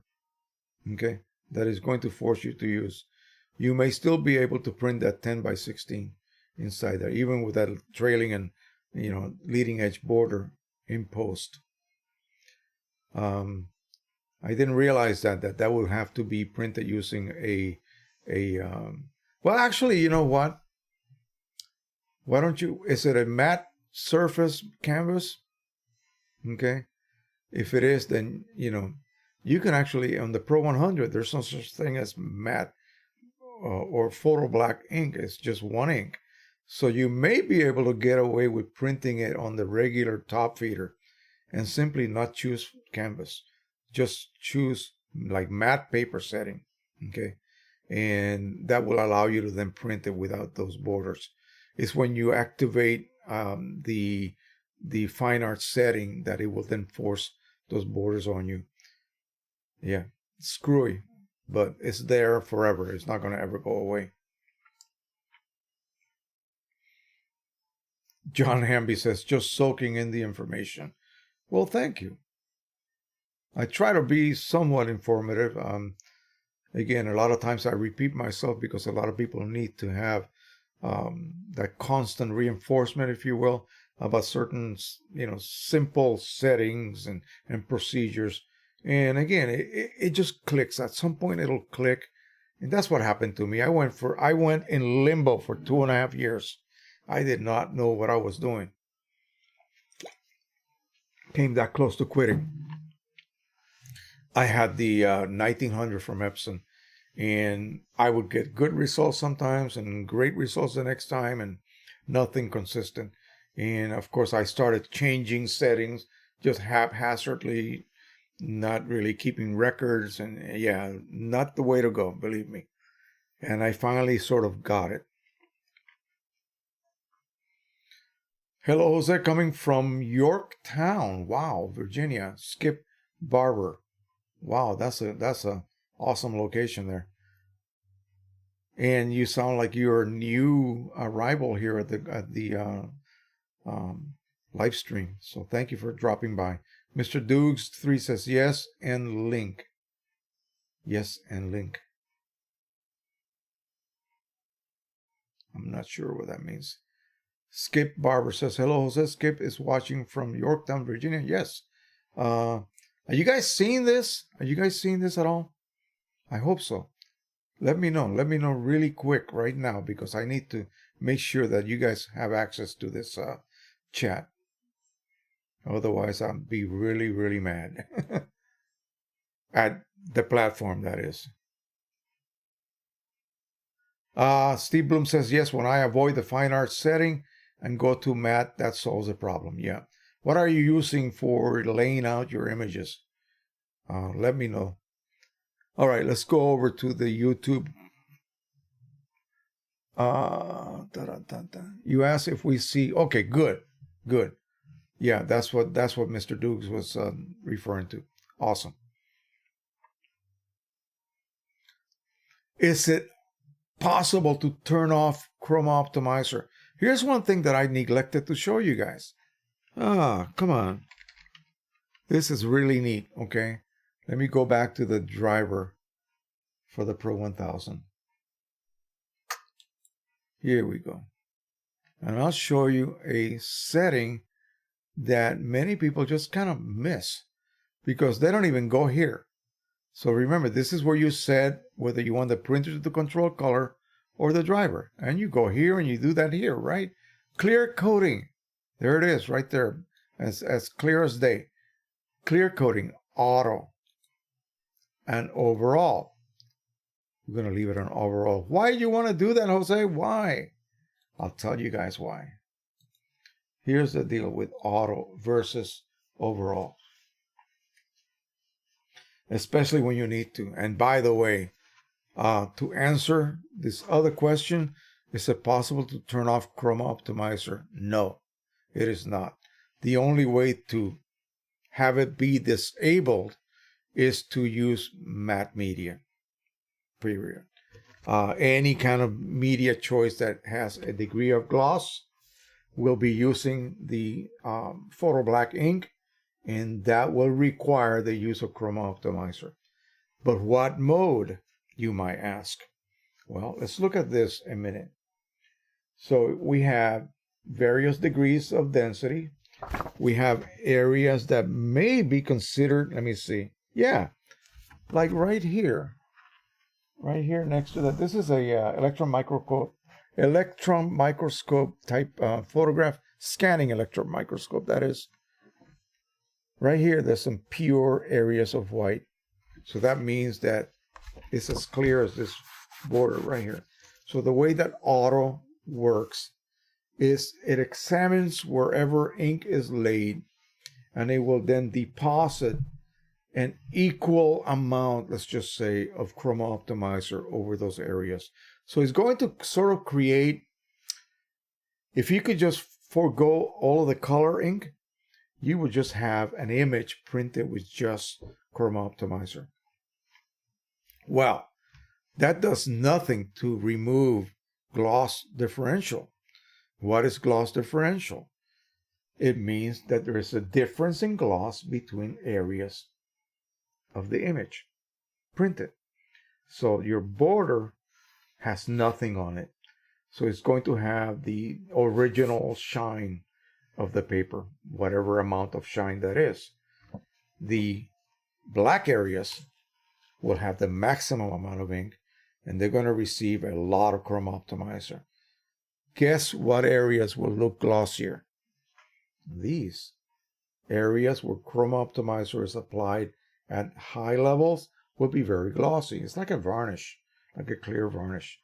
And so you could see that this is going to be applied selectively when you use auto. And if you use auto and then you look at this at different angles to the light, you'll be able to see, oh man, that's not glossy throughout. That's not lustrous throughout. But if you apply overall, it'll disregard the level of density of the image as it varies, because it does vary throughout the whole image. It's not just one gray picture, the same density throughout. It varies greatly. So it will also vary greatly, the application of Chroma Optimizer. So you want to just add a coat of it. It's like if I took a can of spray and I went like this and sprayed it. That gives it a super even look. Regardless of how I wave it, you don't see any levels with less density than others as far as shine goes. Even throughout. Okay. The downside, yeah, it will use a lot of Chroma Optimizer. It will. So again, if you don't mind that weird gloss differential look at this. That black area in the background will use a lot of Chroma Optimizer. And the areas of the fish that are almost kind of a tan white look, very little. That would be on auto, but I applied it overall. So this is extremely evenly applied. This looks professional. The other way does not. Okay. People will say, oh, that's an inkjet print, and they say that in a negative connotation. In other words, it won't be a what's the term? Compliment.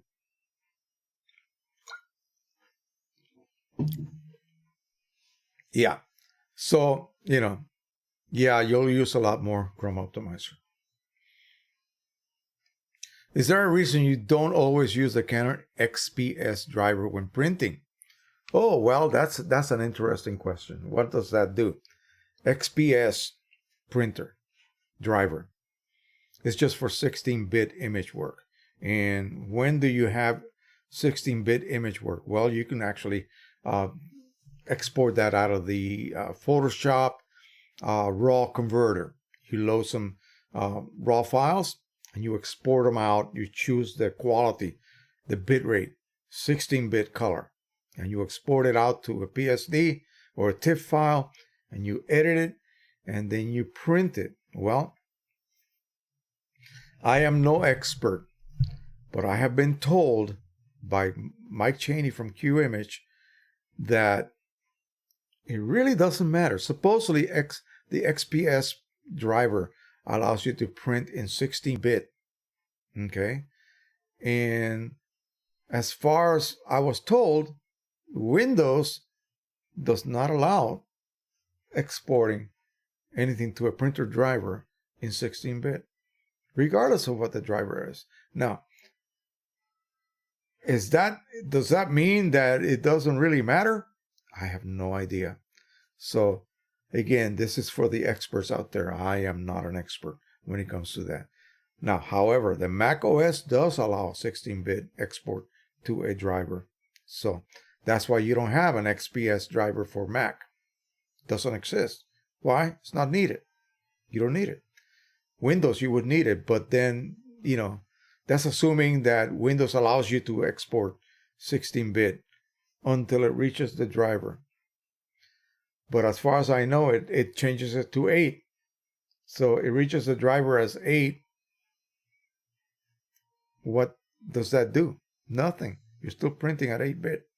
So is the quality better when you print 16-bit in a Mac environment? I really don't know. People have done all sorts of experiments and checks, and they claim they really don't see the difference. It would be a extremely specific image situation for you to be able to see the difference. And that would be like, for instance, you got a raw file, you got a landscape with a very, very gradual sky. Lower bitrate, you would have banding possibly along that sky as it transitions from this very, very tone, if you will, to another very, very close by tone. You may have an area where you have a banding showing up because it just doesn't have enough, the ability to create a very smooth transition. So in other words, so higher bitrate will allow you to create a very smooth transition. But then can you really export it out to the driver? Okay. They claim yes, but as far as I've been told, it doesn't make a difference. But again, they know better than we do. They're the engineers that created that driver, and presumably it works. I don't know. I just don't know. You would have to, of course, like I said, export that raw image. After you get on messing with it in the raw converter, make sure you export it out as a 16-bit TIFF, and then work from there. Now, if you work with Lightroom, no need to do any of that. You're working directly from the raw file. Everything you do to that raw file is actually virtual in nature. You're not really creating new physical versions as you edit. No, there's nothing to save. There's nothing to export out. You just close Lightroom. When you come back, you're back where you left off, and you're still working on a fully virtual environment. And that original raw file is never tampered with. It's never changed. And you send that to the printer. It is in 16-bit. But then Windows throttles it down to 8-bit. So, I don't know. Can you? I really don't know. I would love to have someone explain that to me. I am on a Mac and I can't get the same properties menu to come up. Of course not. Of course not. It's a different driver, different configuration totally. Okay, the Mac way is totally different. So, something I've really never learned, and I really need to learn it because otherwise I cannot help a guy like Bill right here. So yeah, that's the reason. It is totally different. What I show you in my driver settings on a Windows machine is not going to be at all even close to what you would see on a Mac equivalent of a given driver. I just bought a cheap Canon IPF 770. I don't know why people even ask me these questions because, again, I don't have these printers.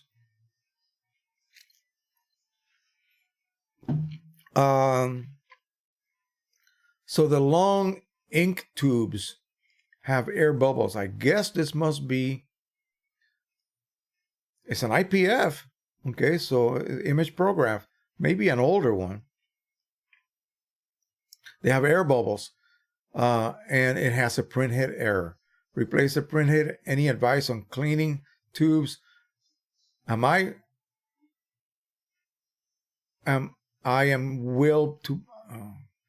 think it means I am willing to buy a new printhead. Thank you for any advice. Well, on a printer like that, basically it's a stationary cartridge printer, so you're going to have ink lines, and you may have air in those ink lines. These old IPF printers maybe are not as sophisticated as the Pro 1000 and that new family. So only recharging the ink, in other words, the deepest cleaning cycle will force that air out. You need to have a big tank of ink. In other words, you need to have a bunch of new ink to help feed that, and hopefully will clarify that situation with air in the ink lens. But then he's got an ink head error anyway. So, and these older printers may have 1 to 2 print heads, and they are not cheap, like $500 each. So again, Canon printers are great and they're serviceable, but when you need new print heads, wow, it's a very costly situation there. Okay, somebody here asked, let me see.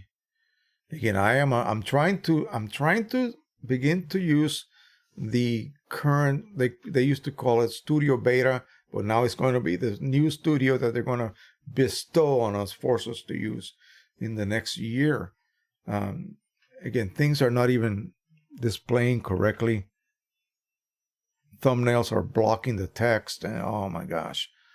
As you clearly demonstrated here, it is important that when you let the application control color management, you ensure that to deactivate the printer driver and result, or the result is double profiling.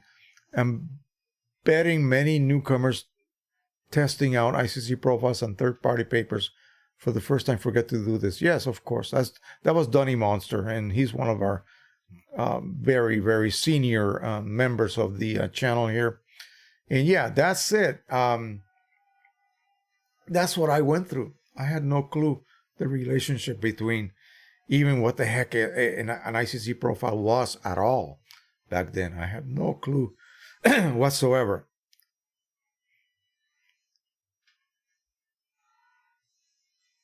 Okay, so here's a doctor with a very foreign name that I'm not even going to try to pronounce. Thanks for the very thoughtful vlog. I have a question though. Which Epson EcoTank printer can be used for photo printer? None of them. They really are not good. Your experience would be great, in my honest opinion. So again, because it's in a foreign country, it's very difficult to get like really real Epson photo printers. So when these so-called EcoTank printers came out, they started being tested on all of the, mostly Asia, Southeast Asia, that region of the world. And so once they became popular, they brought them over to the States. They were very difficult to obtain back then. And really, all they're good for is really, if you're having an office type environment, you want to create some handouts, and you don't have a laser printer that can collate and all of that good stuff, just use one of those EcoTank printers. Okay, you make basically for temporary work, temporary print. It's not for photo printing. Epson is using, I don't dare say this, inferior inks on them. They're just very cheap, third-party quality inks. Okay, not their real, the real stuff they would use on a 1450 or something similar, or 15,000. Not at all. Their inks are very cheap and they don't have a very long life, so I wouldn't waste my time printing them using that printer on photos that you may want to keep for a while. Not a good idea. Again, but they're cheap to use and easy to change your ink tanks. Again, I think it's something like $20 for, or maybe up and down a little bit, for a pretty large volume of ink. And so again, wonderful, but not for any kind of serious photo work. I haven't answered any of these folks yet, so I will be doing that at a later date. Here's another person from some other country, possibly. Hi, Jose. Thanks for all the helpful videos you posted. I'm joining the P800 refillable cartridges party pretty late. Have there been any solutions allowing us to use ARC chips on the Epson P800? No, there hasn't been any. ARC chips will not work unless you're on some other country besides anything in North America. I'll have to answer him on that. If you're here, you're locked. You're locked out. You got a $400 option, which is a chip decoder board, or the $69 or $70 option, which is the chipless solution. That's installing a special firmware onto the printer that will allow you to print with your ink indicators always showing full. And then you have to manually kind of keep track of your ink levels. It is almost 7, so we've been on for 2 hours. Let's continue on here. These are all fun questions that people ask me daily. I get yelled at when I'm at a supermarket and I'm trying to answer somebody's question. Yeah, it happens. And I really don't want this to become a job. I want this to still stay at a fun level, okay?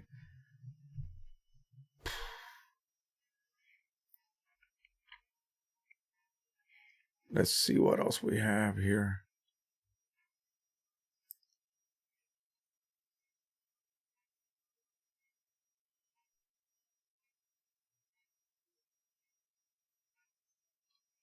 All right, I think that's enough. Let's go over to Facebook and see if there's anything new. I'll come back to the chat right now and see if anyone is asking anything.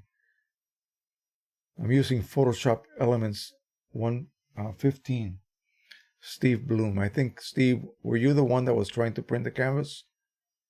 See if you can do it. Yeah, let me see. Yeah, see if you can do that.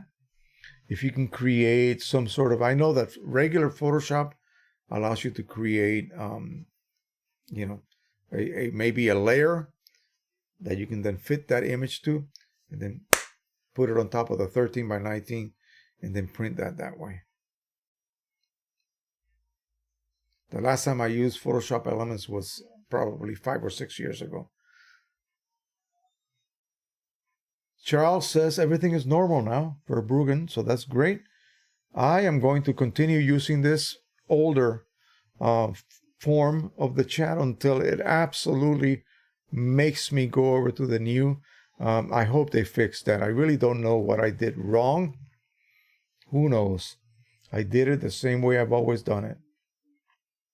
I even tried loading the live stream using their new configuration tool, if you will, and it did not work. Nothing started streaming. There was no stream. And I think it's because they were forcing me to use a brand new code, access code. Alex Conroy says, OSG, I've gone outside, cleaned the car, came back in, and is still on, laughing out loud. Well, we try to be here for about 3 hours. I don't know about today, but we'll see. Don't be shocked. Jesse Gibson's, hi everyone. Cliff Medina is here. Hi, Jose. He says, glad to have you here, Cliff, my friend. Will Carson, all is fine viewing with the chat. I had to sign in with Google to participate. I am using QImage. I have no editing ability. Which version I have? With the version I have, Mac OS. Yeah, the QImage 1 for Mac really is kind of a very basic, made only really for printing, not so much for editing. I think more features will be added as time passes. There's a guy here named Ted, Double Ted. Hello from Keensburg, New Jersey. And Duffy MP48 from Jacksonville, Florida. Mr. Dukes 3 says, silly questions, but what is the stroke border? Never tried it yet. Yeah, it just adds a little border. It can be either outside or inside. You can make it any color and any pixel width you want. It's just, I do it all the time. I like to add a border like that. I know my daughter, who's a real full-blown graphic artist, she makes fun of me. She said, oh, there's Dad with his borders again. This is all it is. You see that little border around it? It just kind of separates the image from the background, from the paper. I like to do that. It's just me. It's kind of my signature design, if you will. People know it came from Joe when they see a border. A little stroke, that is, not a border. Hello from Germany. How to bring Wi-Fi network to show the P800 is there. With mobile made Wi-Fi net is working with usual Wi-Fi, but not with I have no idea. I'm sorry. I have no idea. That was Tango Graham Muffin right here. If you guys can help him, jump right in and help them because I have no clue what would be the fix for that. As everything I have here, you saw my printers earlier. Everything is via USB. Nothing is by Wi-Fi or network cable or any other sort. Duffy MP48 cheap printers from Sublimation. If you go to right over to eBay right now and type in Sublimation printer, you will find them. They come already set up for you. Will run you maybe a couple $100, you know, it depends. And they usually will be, they have to be Epson, so they will be like Epson expression models, you know. Roger Guyer, I killed that, didn't I? Hello from Oslo, Norway. Wow, that was my possible station after I finished in Belgium. We were going to move up to Oslo when I got offered to go to the Pentagon, and I chose that. We were with the, what was it called? Supreme Headquarters Allied Powers Europe. And Oslo, Norway was what they call Armed Forces North. And they have a small contingent of people there. And I was going to go up there to be a photographer. I just didn't want to live through those long nights in the winter. John Hamby says, got to run for today. All right. Bye-bye. Thank you for coming on board tonight. Appreciate that. Alice Conroy says, I love borders. Yes, I do too. I do too. It really adds to the photographs. I don't know why people want to print borderless. It's just a cheap look. Unless you're doing something special, like my friend Eli, and there's another gentleman on Facebook that does this. They actually take paper prints, they adhere them to masonite or whatever, or even sheets of metal, and then they epoxy coat the surface. Yeah, that's something that would be hung without a frame, and yes, it can be borderless. But in the case of fine art prints, like we are here to make, yeah, you need a border. You need a border. That just adds to the whole value of the final print. How else would you actually put your title, your name, the print number, and the date? Yeah, you need a border.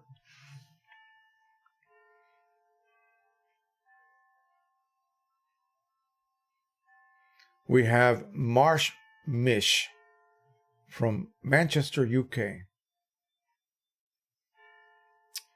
Thank you for coming on board. Tango Gramophone. Thanks, he says.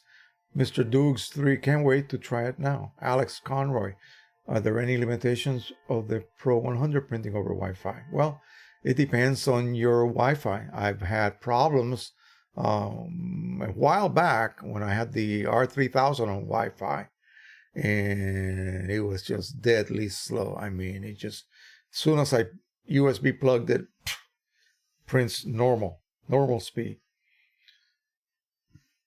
Now I don't have that problem because I have like 150 megabit, Wi-Fi. So that helps. But I'll never go back to Wi-Fi. That's only useful if you have your printer in some other location in your home and you're working off of a laptop or a tablet. I just don't find that for my type of work, which is, very controlled environment, photo printing, USB. I don't need Wi-Fi. Okay.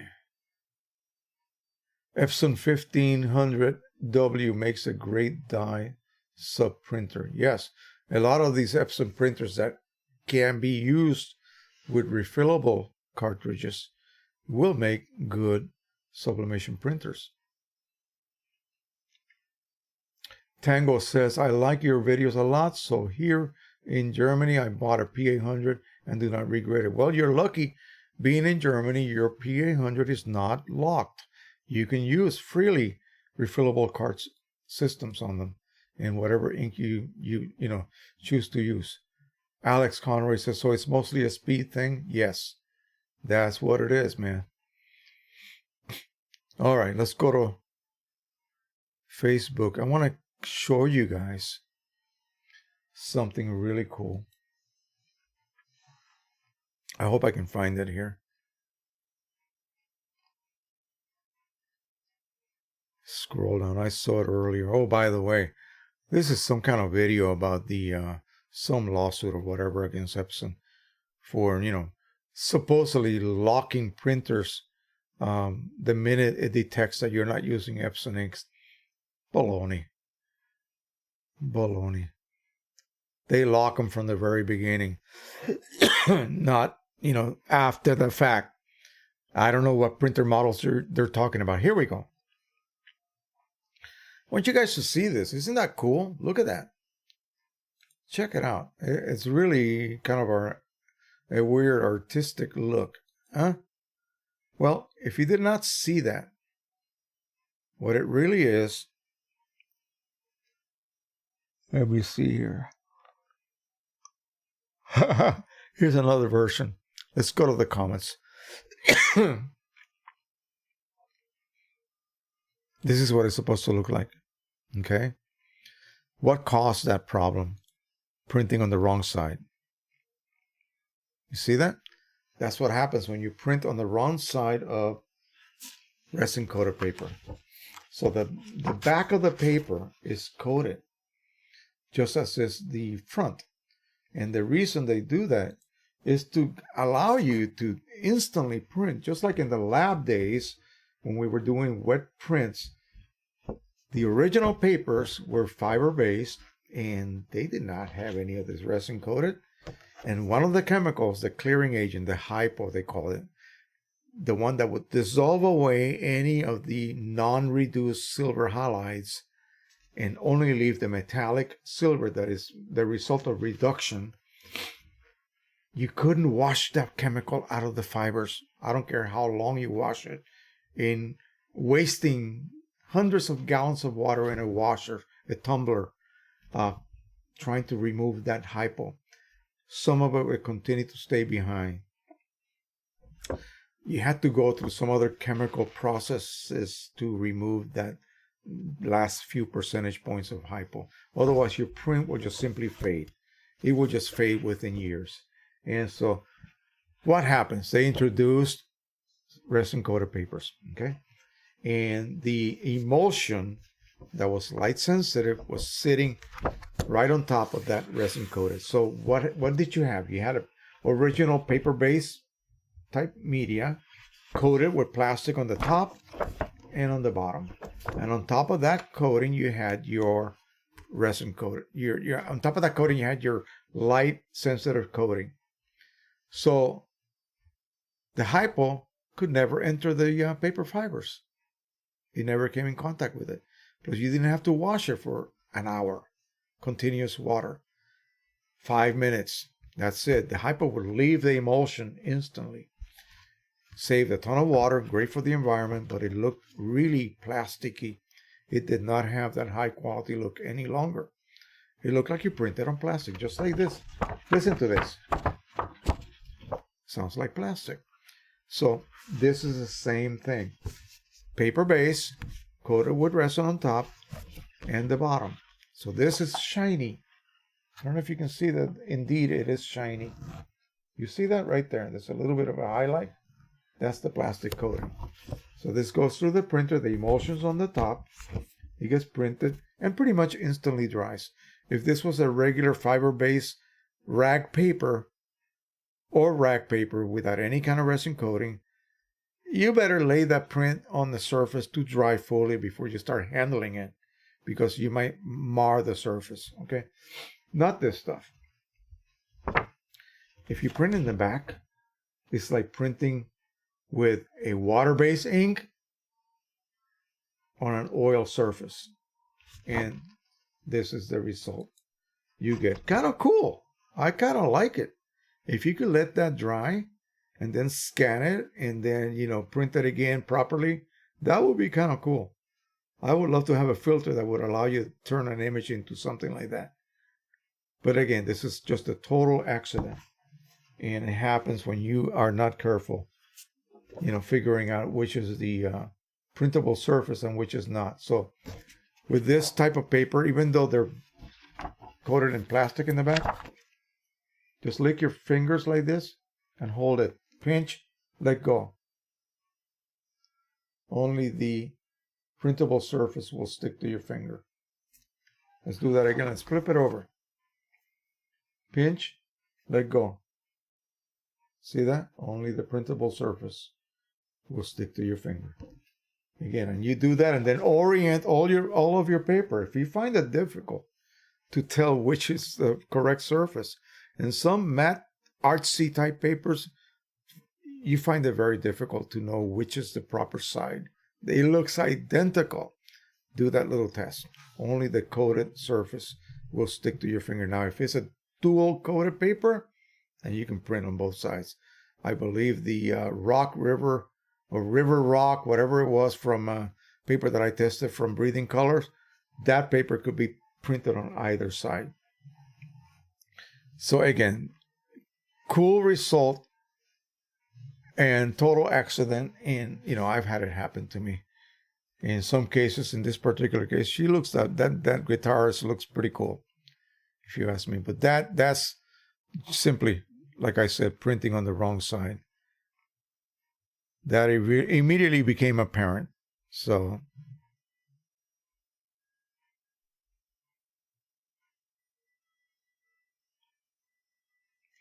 let's talk about profiles and papers. Okay, so let me see if there's anything here. In the old days, when you bought papers from other manufacturers, like if you went over to, say, for instance, Staples or any other office supply store and bought some photo paper, maybe HP, maybe Epson, it would tell you, or, okay, a third-party source, let's just say, and not associated with any brand of printer. It would tell you, just use, so-and-so glossy paper, okay, and this quality. And it might even tell you to use this gap on the head, the print head gap. Nothing to do with profiling. It just told you to use the driver and print. And most of the time you get a reasonably good looking print. It's not going to be a perfect match, but who cares, right? That was the attitude. Who cares if it matches your monitor? Monitor calibration, what? What is that? Nobody cared. So as long as you got something that resembled your original image, you were happy. And maybe that surface was so cool anyway, you fell in love with it. You could care less whether it was a 100% match or not. Then they began making specific profiles for their papers. And why? Well, they had to give you as close a match to the results you would have gotten, say, with, let's just choose this. Go back to that good old Pro Luster from Canon, Pro 100. Canon Pro 100 Pro Luster. So you get this type of result. And if I use, say, Palo Duro Soft Gloss rag, but I just use the Canon semi-gloss paper choice, because that's what the surface looks like, it's going to use the Canon semi-gloss ICC profile. See that? It's not going to use, even if I have the profile for Red River Palo Duro Soft Gloss, it's not going to link itself to that. It has no clue. All you did was tell it to use the same paper type that you chose for this print that's actually done on Pro Luster. But the soft gloss from Red River, the Palo Duro, is also a Pro Luster or semi-gloss paper, whatever. It's only going to link it to a Canon ICC profile. The fact that the paper choice sort of matches what the other paper is, that's really irrelevant. So the only reason they tell you that is because when they made the profile using a Canon Pro 100, guess what? They didn't have any other choice of paper type to choose from. You see? They had to choose a paper choice that was the same type, surface, degree of shine as their paper. Okay. They told the driver to not control color. They turned off color matching, just like I showed you earlier.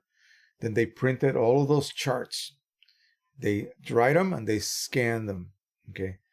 That's when the profile was created, because now they use Pro Luster or semi-gloss from Canon's setting. They told it not to load or link to an ICC profile, but to print those color charts, those patches, raw, without any kind of influence by anything. So those color patches were printed raw, and then the scanner equipment scanned them and determined how much they were off from what they should have been, reproduced as. So everything's gone. Not one of them will be printed correctly, believe me. So all of those little errors add up into a huge orchestration, if you will, a symphony of instructions.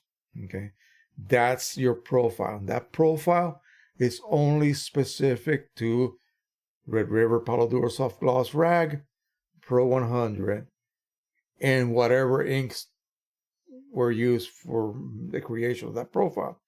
More than likely OEM. Okay, so you download that profile. Your Pro 100 better have OEM inks, and it better be set to no color matching. Okay, that's how you set it. And then you tell Photoshop, when you tell Photoshop at the printer module to allow the application to control color, all of a sudden all your profiles will be visible, and you will be able to choose the Red River Palo Duro Soft Gloss profile, rag profile. That's it. Now Photoshop is telling the driver, hey, I'm going to send you this director, and he's going to play a symphony for you, and I want you to translate that symphony set of instructions, right? So that the Pro 100 can print that image that I'm sending it to that driver correctly, because the image values just go. Okay, if you don't have an ICC profile, they're going to be printed raw. You don't want that. The ICC profile is going to instruct how to correctly print those colors. If I print a magenta document, in other words, pure magenta, I created in Photoshop, and I print it raw, I don't let Photoshop manage color. I tell the driver to control color, and then I go ahead and turn around and tell the driver no color matching.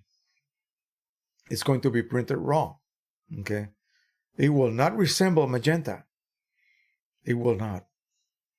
It will look more like a weird reddish color. Now, when I send the same patch of magenta to the same printer, but I tell it to use an ICC profile, or I tell Photoshop to use an ICC profile, now it will be printed magenta. You see what I mean? What is it doing? Is it using just pure magenta, Jose? No, pure magenta is not really magenta. It's some other shade. The way it becomes magenta is by compositing other colors in that particular ink palette. Shocker, right? Yes, it is a shocker. Yeah, the same thing with yellow, the same thing with cyan. Okay, so that is why we need an ICC profile. Either the driver using it, linking itself to it, because you chose a paper that matches the paper you're using, or the ICC profile being used through the application, because now you're using a foreign paper, not one that Canon expects to use. Okay, that's how it works. People are shocked that magenta is not magenta. Yellow is not really the yellow that you would get. If you take a purge image and print it with no color management, and then print it with color management, you will see the difference. Do that. Run that experiment yourself. Don't just believe me, what I'm telling you. I have a purge file in my Facebook. Okay, download it. Print one copy with color managed workflow. Either just let the driver control color if you have Canon paper or Epson paper. in the case of Epson printers. And then without color management, and you will see the shock of your life. The results will be so different. Those will be the true ink colors, okay? All right, let's see what else we got here. We got Alex Convoys going crazy here with postings. That's awesome. Let me see what he's asking here. And I hope, my friend, I can actually answer half of what you're asking here.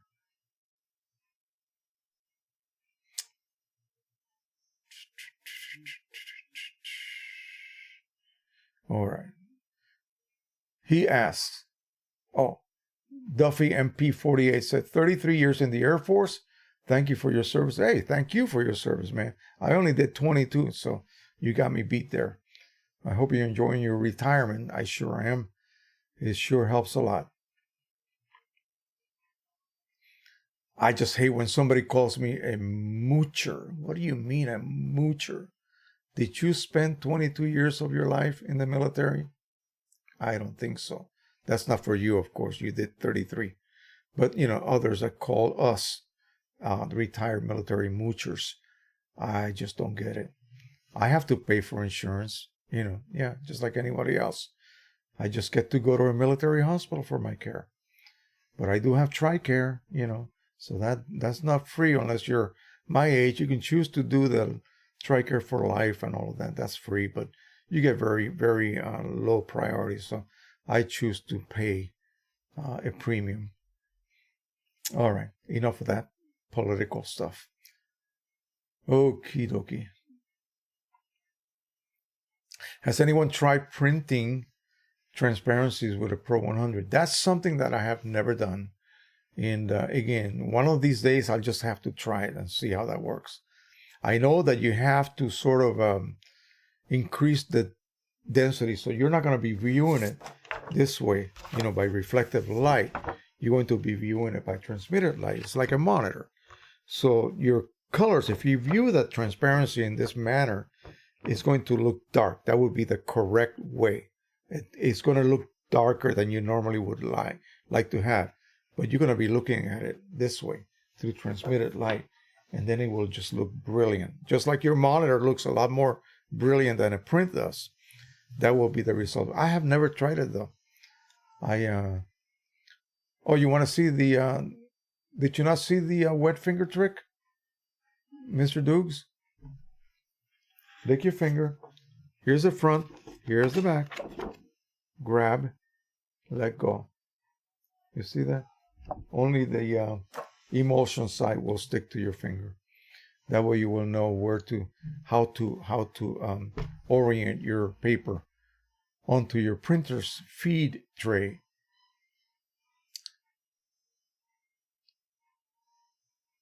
Anyone try Canvas texture paper? I used to have it. 1066. Red River used to make a wonderful paper. If you guys go back and look at my show and tell series, yeah, go back and revive that series for me. All it takes is a few of you. I think I got like 25 videos. It's actually a playlist, a show and tell. Print show and tell, I think it's called. And you guys will be able to see all my work, all of the work that I have accumulated throughout the years. I go through each video. I display maybe 10 or 15 prints, and I discuss the paper, the printers that were used to create them, and so forth. What inks I use, anything specific about the process that I use, and you get to see the work that I have done in the past probably 15, 20 years. And I did use a Canvas texture paper. Yes, it was wonderful. I don't know whether they still have it or not. I love that paper, and the results were great. Really, really great. Very, very strong colors, deep darks, the way I like them, the way that something with a shine would produce them, except this was matte, which is amazing. And I did all that work probably when I had my 3880s and 3800s running constantly. Right now they're kind of taking a break, and I need to revive them because I don't want them to clog beyond help. I know, right? I just have too many printers, and if there's no need for me to continue working with those other families of printers, then they just simply don't get any work. Otherwise, I just run maybe a purge sheet every once in a while on them. Anyhow, so Drone Dogs is here. All right. Hi, all. Do you have a channel, my friend? I should look you up. We are at 7:21, so we got about another half hour to go.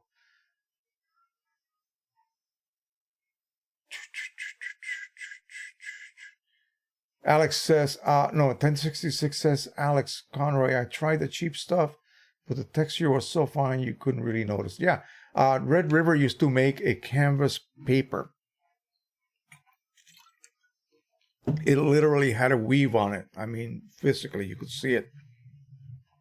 Of course, I was purely molded during the paper manufacturing, but it looked like canvas. It was really great. And again, I have a bunch of prints that I did on that paper.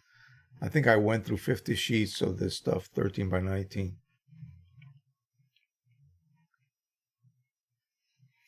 Alex says it sounds wicked for serene kinds of prints. Yeah, landscapes. Oh, good Lord, that was so good. Really, really good. In fact, anything. I did some pastel-looking portraits of kids, and I did some wedding shots on it. My God, it was just great. And all of a sudden, it just kind of poof, went away. They used to have a silk surface also that was really neat. They had a very fine, very equal, I should say, not more random weave look, but it had a very equal type grid of lines, and that seemed to work better. But their canvas surface paper was just fantastic. Really, really great. And he just noticed, Mr. Dukes just noticed that I have a racing chair. Yes, I do. It's my captain's chair. I got that over at Staples, and only like $140. It's really nice, very comfy. Okay, 1066 says, ended up selling it off as normal matte prints and nobody noticed the difference. That's how fine the texture was. Yeah, like I was telling the person that I had the one-on-one consult over, if you end up finding a texture you absolutely love, the worst thing you could do is do something to that would make that texture sort of become unnoticeable. Somebody just recently posted some paper types on the Facebook group, just simply the actual packaging, and then he did a close-up of a border. So like this is just slightly, it's got a little pebbly type surface, but it's nothing really fantastic. It doesn't really look like original lab prints or anything like that. But this had a really, really neat surface, one that I would love to be able to display. And the only way to do that would be to never frame it under glass. I mean, gosh, no. Why would you do that? That would hide that surface. It's something that's tactile that you want to touch as well, even if you had gloves on. Okay, so he was asking me about extending the longevity of print, so I suggested some sprays. I led him over to my Amazon affiliate link or page, and he's going to go ahead and try some of them. But yeah, the only difference when you start to interfere with the original surface coating, and you start adding additives, is what I wanted to say. That may then change the look. So you want something, and this only will happen through experimentation. You want a spray that when you apply it to the surface will not alter the look of that paper, which is the reason you got it for. Okay, you fell in love with that look. Maybe you went someplace and saw a lot of these Saturday markets and Sunday markets where they sell vegetables and foods and things like that will have one or two artists, if you will, that sell prints. There's one here locally where Nathan lives that sells his own printed work. And I really haven't made it a point to go talk to him and discuss anything. He might be a a subscriber. Who knows? But anyway, the last thing you want to do is to change the look of that paper if that's what you got it for. And often adding a protectant coating to your prints will no longer alter the look, but also increase the level of gloss. You want it to not increase the level of anything. You want it to not affect it. Some other types of spray will add the slightest little tint of yellow. And I don't mean like it becomes warm, but it just changes it noticeably. So imagine if you had a nice cold neutral paper, white background, no OBAs, just a plain bright white paper, very cold, and you add a spray coat and now it looks a little bit warm. Well, you just remove that look that the paper originally had. That's the reason you bought it. Maybe you were using it for, shots of glaciers off of a cruise boat in the coast of Alaska. You don't want that to look warm, right? Only a sunset of that area would look warm. So again, be very careful. Yes, a lot of good sprays out there. They all work very well. They protect your prints very, very well. It's just that they may change the look. And so the last thing I would like to do to any of my work is to change that original look. I don't have any examples here of fine art papers. These are all, profile charts and such. But anyway, you get what I mean. So you don't want to do that. So if you're really proud of a specific type of paper, you just stick to it and print with the best inks possible, because that's what's going to then extend the lifespan of that print. And unless you can find a spray that'll work. Again, long story short. So, alrighty. So let's see.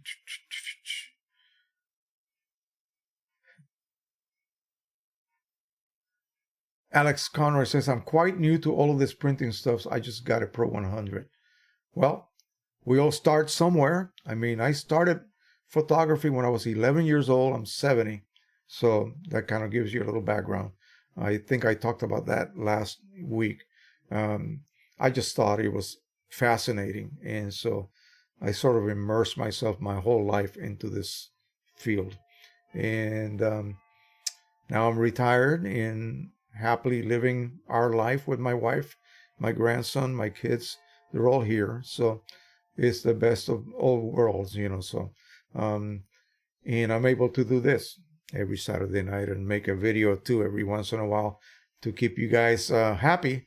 And again, all I'm doing is trying to pass on all of these years of information that I was able to gather. And I was lucky. And those of you who are my age and may have had, similar experiences coming up, you went through the regular film days. And so if you are lucky enough to be a subscriber, or you got an older version when you used to have to buy it, of Lightroom, Lightroom was created by photographers for photographers. So you're using basically the same concepts that you use in the darkroom, but now it's out in the open. So we call it the Lightroom. Those who come in now into the field, if you're, a millennial, a Gen X, as they call them, a person who never saw film, then you really don't have that background. Okay. That background really, really helps you in understanding some of the concepts that you're going to encounter. Exposure, gamma curves, all of this stuff that used to be part of Ansel Adams' world. If you knew some of that, then it would be a really easy transition over to the digital world. That's just my opinion. Okay.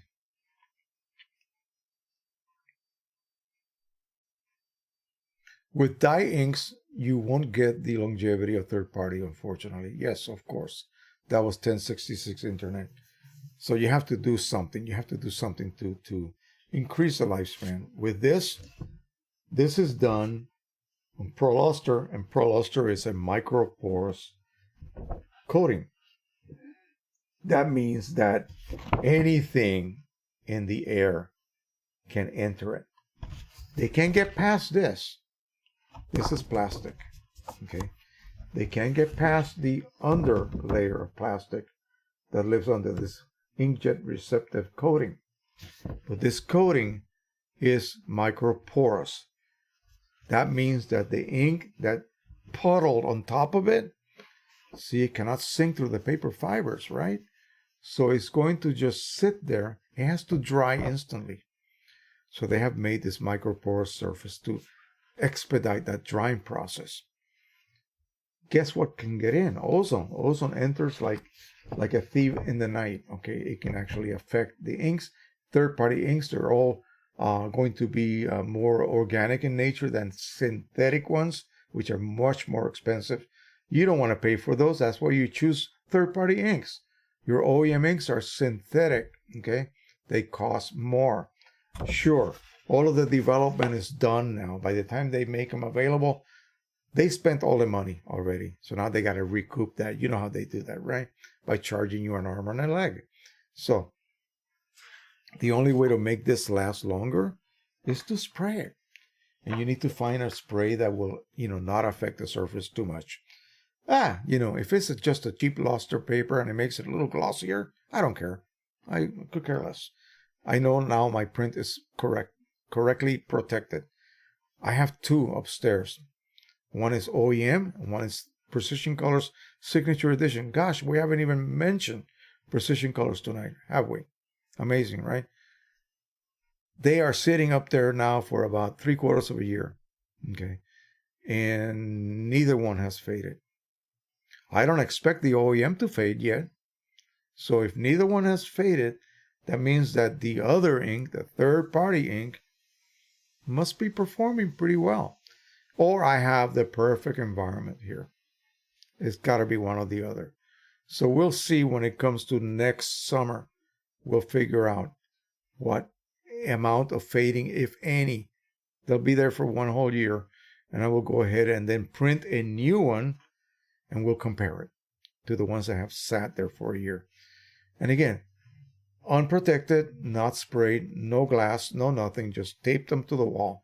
And they're facing my east window on the door, getting quite a lot of light, and also exposed to the air within my house.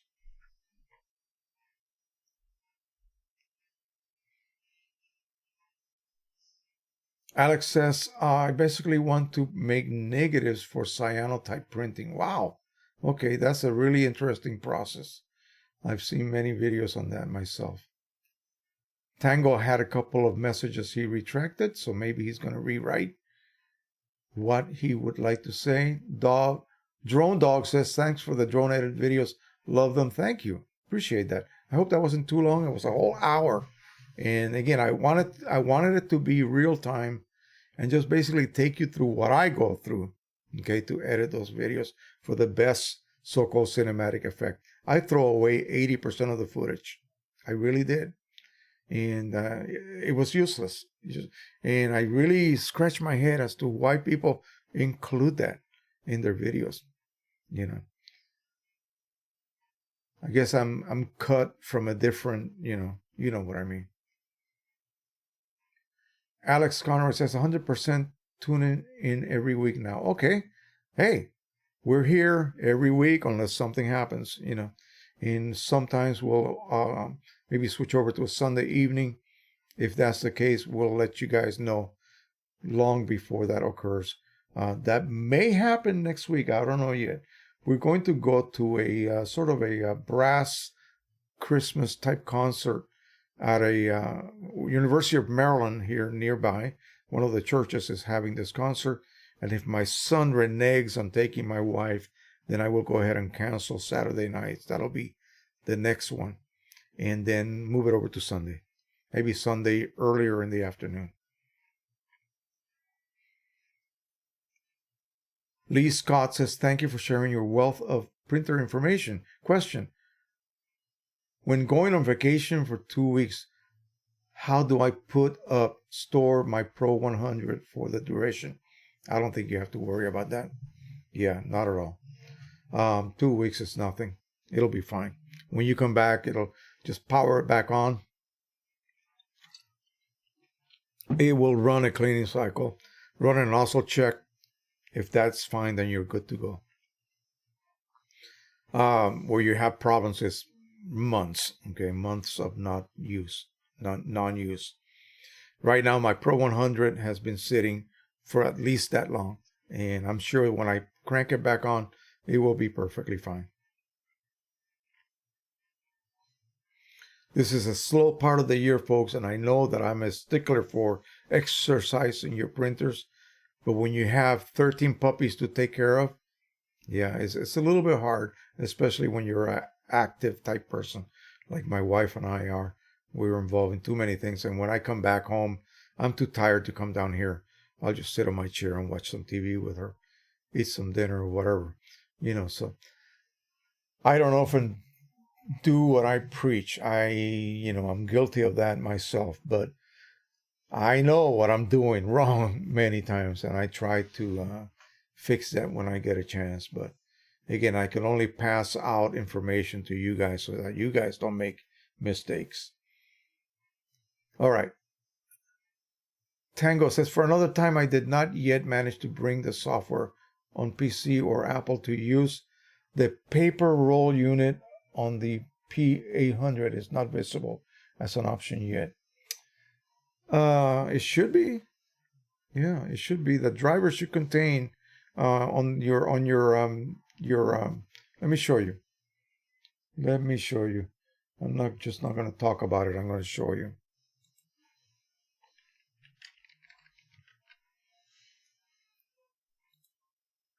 We'll go to the P800. And here we go. So here's your source. And here are your choices right here. So you have roll paper banner, front feeder, that's for flat type media. In other words, it's not going to bend. Poster board, that type of thing. So roll paper, you would print one print at a time. Banner, you could print successive images, one after the other, and then just trim, and then go ahead and cut each image down to the size you want. That's it. It's here. I guess, I don't know what you're talking about as far as software. Do you have the current driver installed?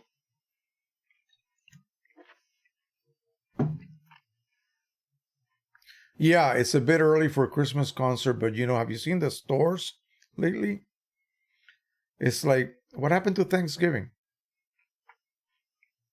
They've all jumped over to Christmas. So again, this is something they're having, and our friend performs in it, and so we're gonna go see it.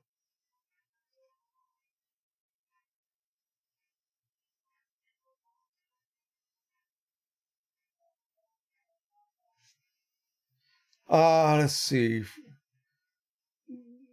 Jim Buchanan says, dang, just stumbled onto the program. How can I know when these are live? They're announced. Are you getting my notifications? If you're a subscriber to the channel and you clicked on the bell and you chose to be notified, you will be notified. Simple as that. If you do not choose to be notified, then you will not. Okay. Just because you click on the bell, you have to actually jump through a couple more hoops. They make it really difficult now. You have to physically ask to be notified. Just remember, every Saturday night at 5 o'clock p.m. Eastern Time, United States. Any time of the year. Always 5 o'clock Eastern Time. Yeah, I used to have 22 printers at one time, Mr. Dukes. Got rid of a bunch of them. I sold a batch of 6 printers for about $300. Someone was very, very happy.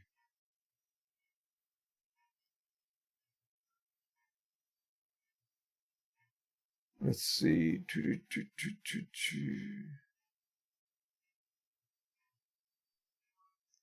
Alrighty. The roll paper option is there whether you have the unit installed or not. Yeah, the unit just installs physically. It has nothing to do with the software at all. The roll feed option will be located in your feed section. In other words, what area you want to use for feeding your paper, top, front, or rear, would be the same as the manual feeder on the Canon printer. It's just in this case, you have that roll unit attached physically to the printer, and you have fed that initial front edge of that paper roll into your, what would be your manual feeder, your rear feeder. And from that point on, you don't have to ever retract it or anything like that. You just simply go ahead and continue to print.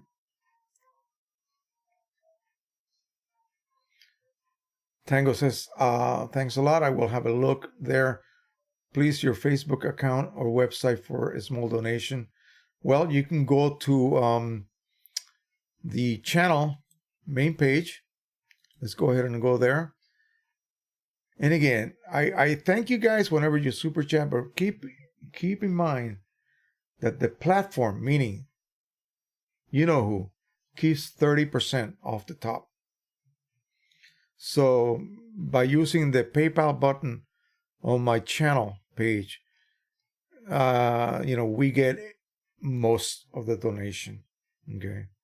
And that's just, in case you guys didn't know. They make that available, but they still take money. So, all right, let's go over to my main page. Again, you got to go through all sorts of hoops to get to the page now. And by the way, we hit 27,000 subscribers not too long ago. So here's a PayPal button. You just press on that and make your donation. I hit next. They ask you to log in with your account, and it is clean and easy to do, totally safe. Facebook is right here. You can just access Facebook right there. Let me get the link for you guys. I'll put it right over here, and I'll put the PayPal one as well. And again, those of you who donate via PayPal, I really do appreciate that. It's been a couple of folks just about every week will add a bit of a donation because maybe they learned something or I saved them a bit of money. Here's the Amazon link. Again, please save this as your default for Amazon if you're an Amazon shopper. It really does help tremendously. You have no clue. Sometimes YouTube just simply does not pay. I'm going to let you guys make your choice here. I'm not going to push Patreon on you. This is my merch line. Again, I used to sell t-shirts, but I decided to stop doing that because it's just so much easier to just let pin, what is it called? On some platforms, when you look at a video, if you look below the video window, you will see some offers. Those are my t-shirts and mugs right there. If you consider buying one of those, you can go ahead and do so. I have some cartridges, PGI 29, but I don't have the gray. So it'll be an 11-piece set. Here are the videos that you can go to learn the process of modifying if you want to do that yourself and save yourself the money of having to buy a set of cartridges already modified. If you have an Epson R2000 and it stopped working because of the waste encounter has hit max, I have the adjustment tool that will save you. Again, it's like $15 for a CD type tool. And this is where you book a 45-minute one-on-one with me if 1 hour one-on-one on the phone with me at your convenience. And then you just basically pay there and we then set a date. And so far it's been 100% satisfaction with all of the folks that actually have set up one of these with me. And again, I'm pretty proud of that little segment of our business, if you will, here. It's gone very well. So let me see if there's anything new here. Nope. No new posts. Okay. Let's come back to me. Again, we're going to near we got 15 more minutes. So again, remember, just start throwing questions at me before we go off the air, because I need to go upstairs and have something warm in my throat, like a good cup of tea or something. Let's see what we have. We got 37 people here. Wow. That is awesome. That's better than last week. The cold weather keeps people indoors, I guess.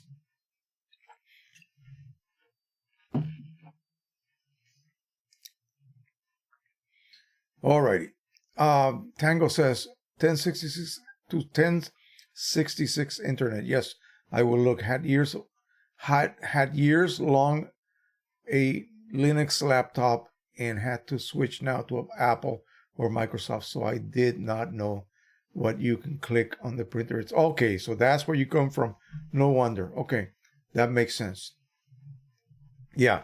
Once you install either the Apple or the Windows driver, you will have access to the roll adapter. Jim Buchanan says new Pro 1000 firmware indicates that it can print over 100-inch long paper. Really? I thought it was only 47 or something like that. When did that become 100 inches long? And yeah, you would need to create some sort of device. I don't know how you would go about doing that without, destroying the chassis, the back of it. And the problem with that would be this, okay? See, the driver for the P800 knows you have a roll of paper in there. So it's not going to ask you to retract that paper. See, when you print with sheets, the paper knows, for instance, let's just pick, for the sake of argument, 13 by 19. So you put it in there, and you're printing with a 1/2-inch border, whatever. So the printer knows when the last sliver of that, let's see, 1/2-inch border would be a 12 by 18. Okay. Once that last edge of that 12 by 18 is printed, unless you're printing with Chroma Optimizer full, it will stop. It will then eject the paper. You can't eject a 100-foot roll. Imagine. It would eject and eject and eject and eject, waiting for that edge, the physical edge of the paper, to pass through. So you cannot use a roll adapter on a Pro 1000, period. Sure, you can cut pieces, whatever length, whatever the max will be, and you could feed them extremely carefully, making sure they're not skewed even 0.5 millimeter, even less than that. Okay, you're going to have a skewed border otherwise. So making this change in the capacities of that printer, to me, is really a two-edged sword. Are you going to be able to really feed long sheets of paper straight? When you extend the back of the feeder tray, it only extends to about that far back. 40 inches will be like this. How can you make sure that that paper begins actually perfectly parallel to the paper travel? You tell me how you're going to ensure that. If you got a good idea, put it here tonight. Let us know how you would go about ensuring that from the first edge, 50 inches later, those lateral edges will not have shifted even 0.5 millimeter. I'm waiting. Yeah. You see what I mean? It's going to be very difficult for you to ensure that that whole travel of those whole 50 inches of paper, or 40 or 30 even, will be extremely straight. Okay. With a roll adapter, once you feed it, it stays. That roll is there. It's never going to shift in any kind of direction. And the P800 does not ask you to retract the roll.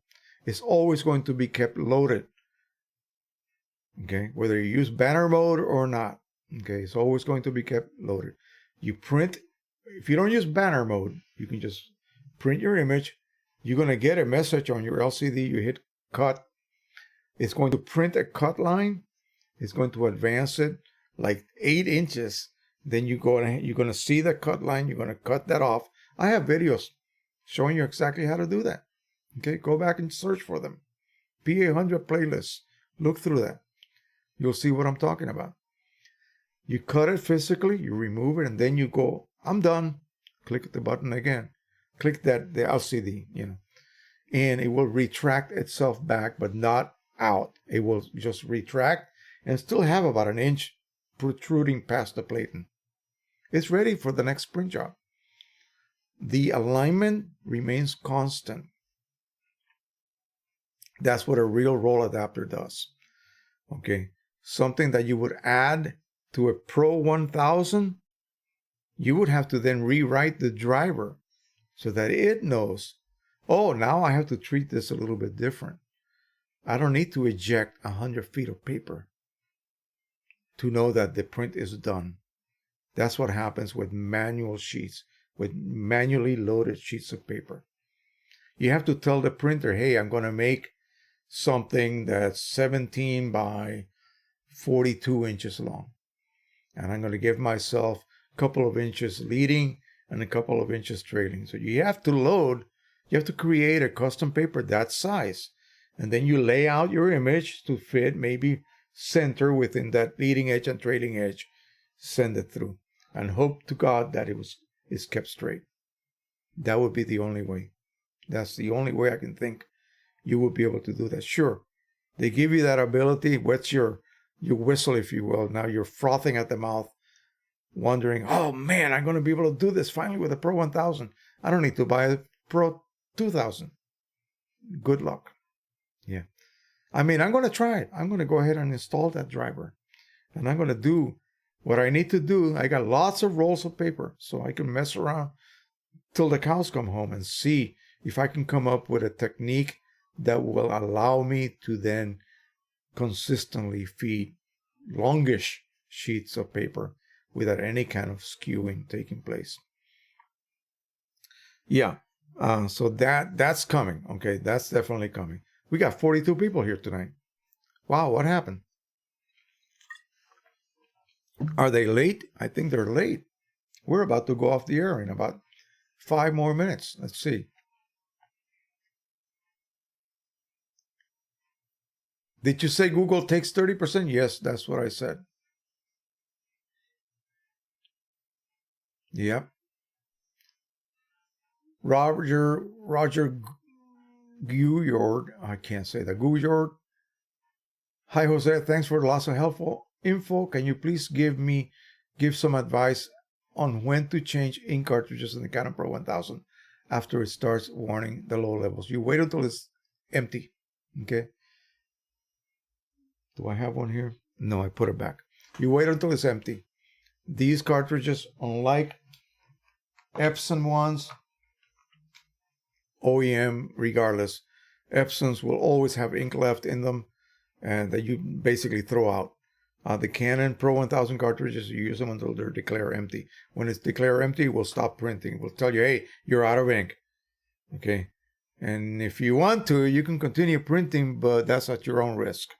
So basically, when it runs out of ink, unlike any other make out there, which will still have ink in the cartridges, these are empty. So at that point, once it reaches empty, you exchange it for a new one.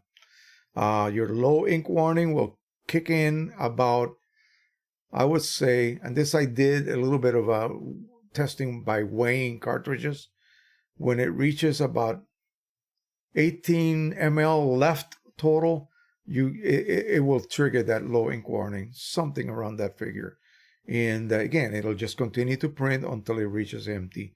And that's when you change it. Nothing to do with the what you call it, chips. Those chips, original ones, they can't be reset. So they're very accurate. That whole system is extremely accurate. It will be empty when it says it is empty. and vice versa. When it says it is empty, it will actually be empty. So don't wait too long. Immediately change your cartridges. Roger says, I don't care if I have to throw a print every now and then. Is there any reason to change before you can see the print is missing color? Actually, it will not be missing color because internally there's a secondary set of compartments that contain quite a volume of ink. That's where all that ink goes when you initially initiate your printer. Wow, what a sentence. When you initially set up, let's just say, your printer, you use half your inks. You're filling up all these internal compartments. So even if you're halfway printing something, it will allow you to finish. And then you quickly take that cartridge out, which is beyond empty, put a new one in, and that reservoir will be topped off automatically for you. Okay. So no need to worry about it. If you want to be really super careful, then, if you see that your ink levels are very low, and you'll get the true ink level on your computer screen, not on the LCD. Okay. That's highly inaccurate. Look at your computer screen the way I showed you in the maintenance tab. Okay. That'll give you a much better idea of when you're about to run out of ink.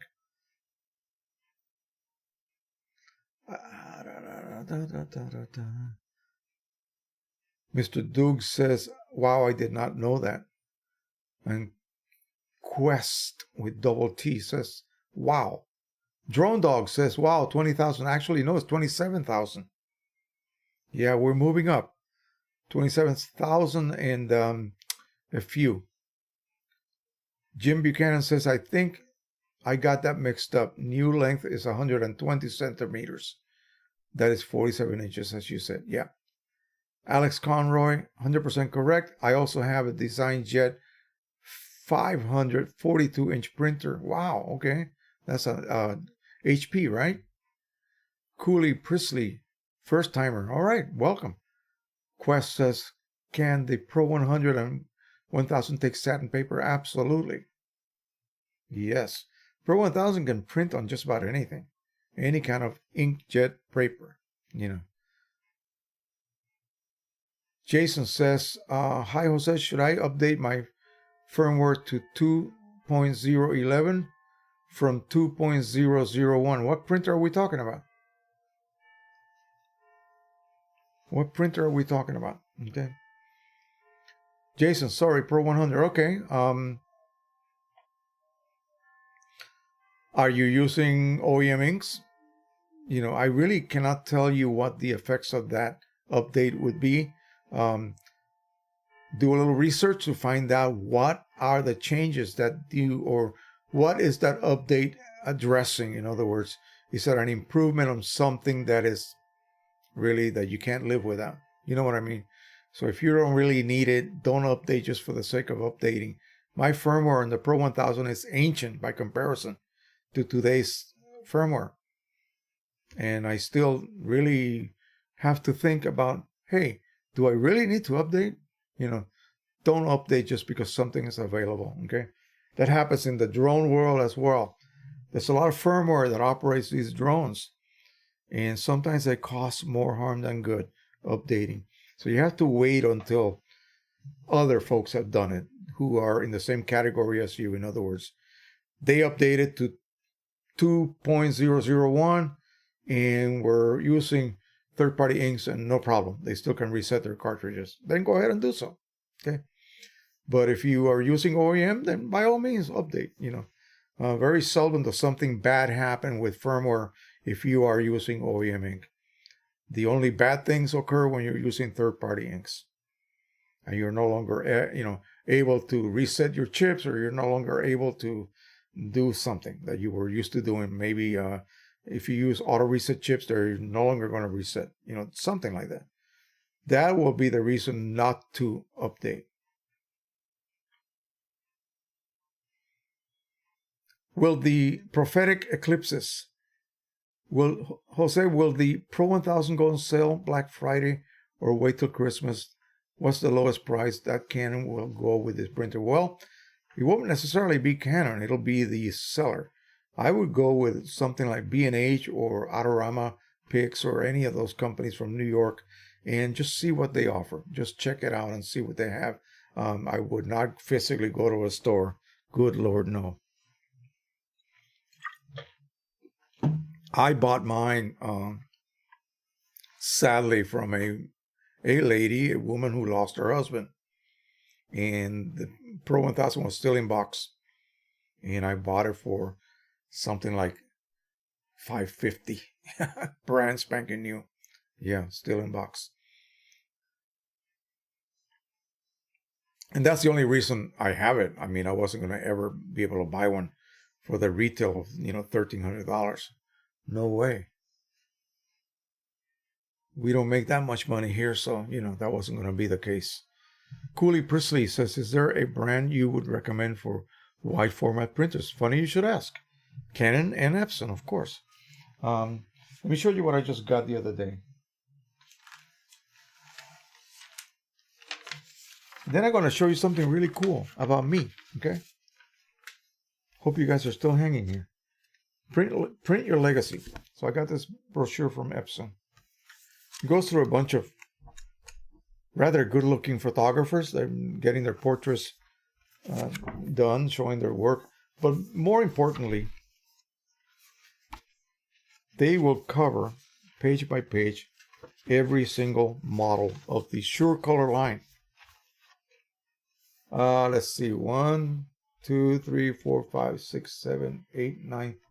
There are 10 Sure Color models. This is very shiny, sorry. Check it out. And it shows you the number of cartridges that each one of these models uses, up to 12. So they will range from $799.99, which is the P600. Of course, you get it for less than that. All the way up to the P20000, $10,995. And that has 11 colors. The one undersize of that, the P9570, uses 12. Let me tell you what these printers are using now. Cyan, magenta, yellow, photo black, light cyan, light magenta, gray, light gray, orange, green, violet, and matte black. Can you imagine the gamut that printer is capable of? But then you're paying big money.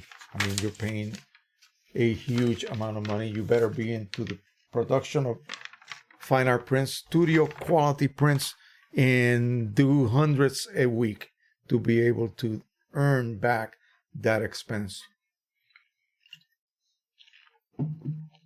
As to which model, there's no way I could have even one of them in here, so I wouldn't know what to even mention. Yeah, so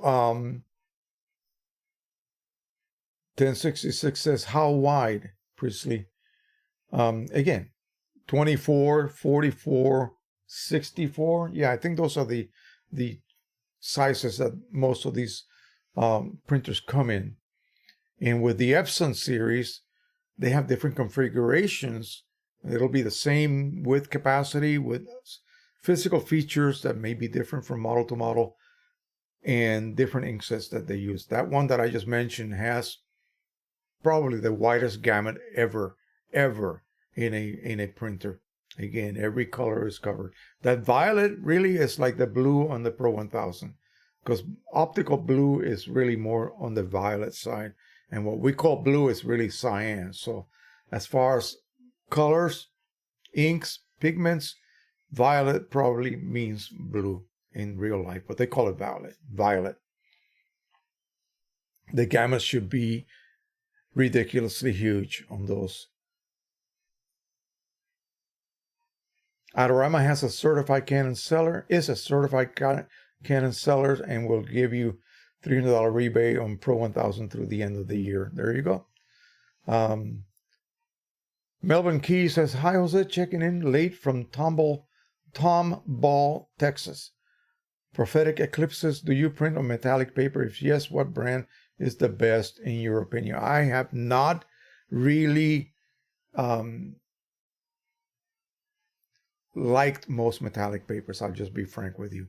They're just not my cup of tea. I have been sent several samples from several, manufacturers, and I will test them someday. As of now, I think they work best with dye ink printers. For the Pro 100 and certain metallic papers that don't have that gray look, that their metallic look just looks like gray instead of having a shimmery type surface finish. It just looks like gray to me. Some of them are just not really up to par of what I would call metallic.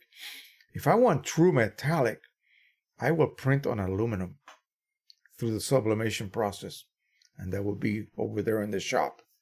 Okay, so other than that, I just don't see. Okay,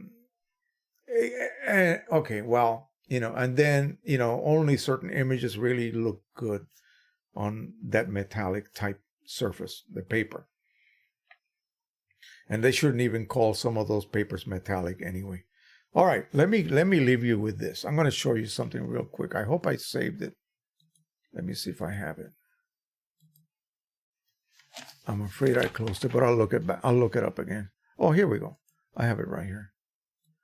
So you guys may know that my wife and I decided to do our DNA background, and we use Ancestry. So they had a sale. I bought the kits for Christmas. That was our Christmas present. She turned out to be, British, basically from Cornwall, England, and a couple of other areas in England in German. That's it. Her father's side of the family, German. Her mother's side of the family, Cornish, from England. So pretty limited. And she has a little bit of Norwegian in her and whatever. Let me show you me, okay? Let me turn myself off. You don't want to look at me while I am showing you all of this. So these are all the regions of the world that my people, if you will, have come from. I find that a little bit mind-boggling. This has been updated, okay? This is updated now from previous calculations from my initial sequencing that they did. And of course, Puerto Rico. So my immediate family comes from southwestern Puerto Rico. And, the background of the family, 40% Spanish from Spain, basically the Iberian Peninsula, if you will. Portugal, France, European Jewish, indigenous Puerto Rico. So that means that I have some Taino blood, which is really awesome. I'm really happy about that. Cameroon, Congo, Southern Bantu people. That's down here somewhere, right? Yeah. Italy, Northern Africa, Senegal, Sardinia. That's crazy.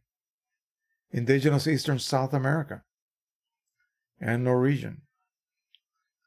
Isn't that amazing? So I guess I'm pretty diverse. Is that what you would call it? Yeah. Yeah. So I would love to have my kids do this and see what they come up with. And then I would love to have Nathan go through this, because their family is totally Irish European. Okay. So, and then Nathan with our background, especially my background, it should be quite a Janine, my wife calls it Heinz 57. That's pretty funny. All righty. Oh, you want to see an aluminum print? Okay, I'll be right back. Hang in there. Don't go.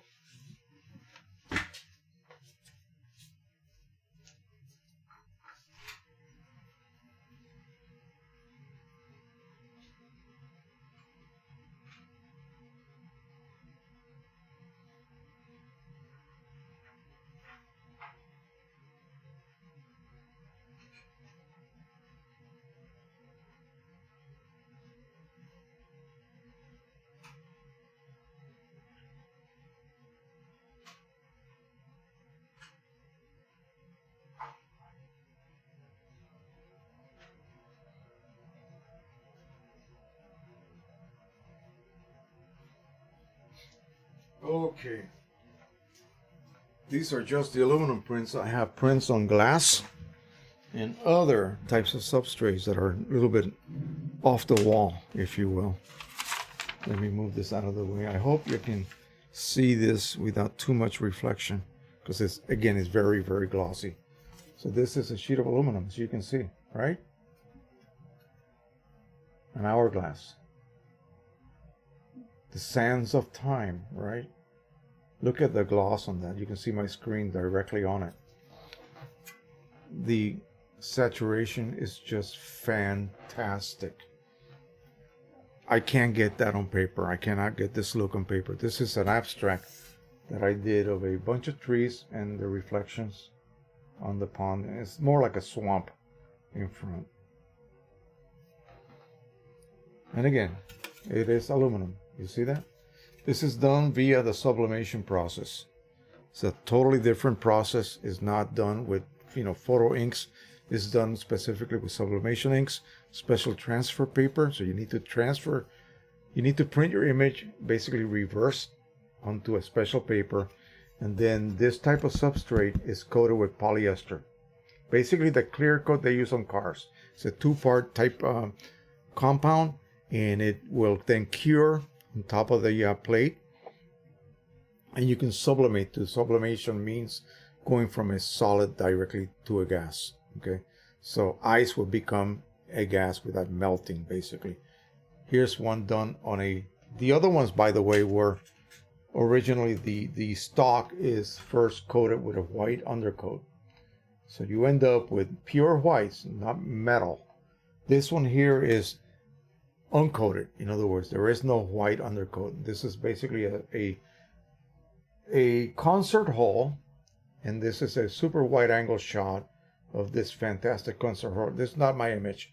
I found this on the internet. I thought it would be very suitable for a metallic print. This is what you really call a metallic print, by the way. And the back, of course, is metal. And what would these be suitable for? Well, there's certain subjects that really work well. This is what I was saying about metallic papers.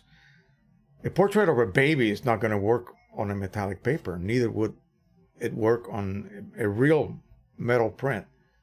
But this wreck of a car certainly does.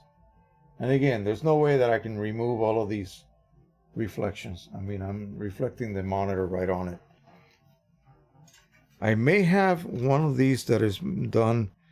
Well, I don't want to go back to my room, but I have some metal prints that the coating is actually satin based, so it's not going to have this degree of gloss. Here's a boat in Puerto Rico, in Fajardo Beach, and again you can see the metallic look. Look at that. It just glows. It literally glows. And wait a minute, I won't be back. I won't be too long. Let me get some.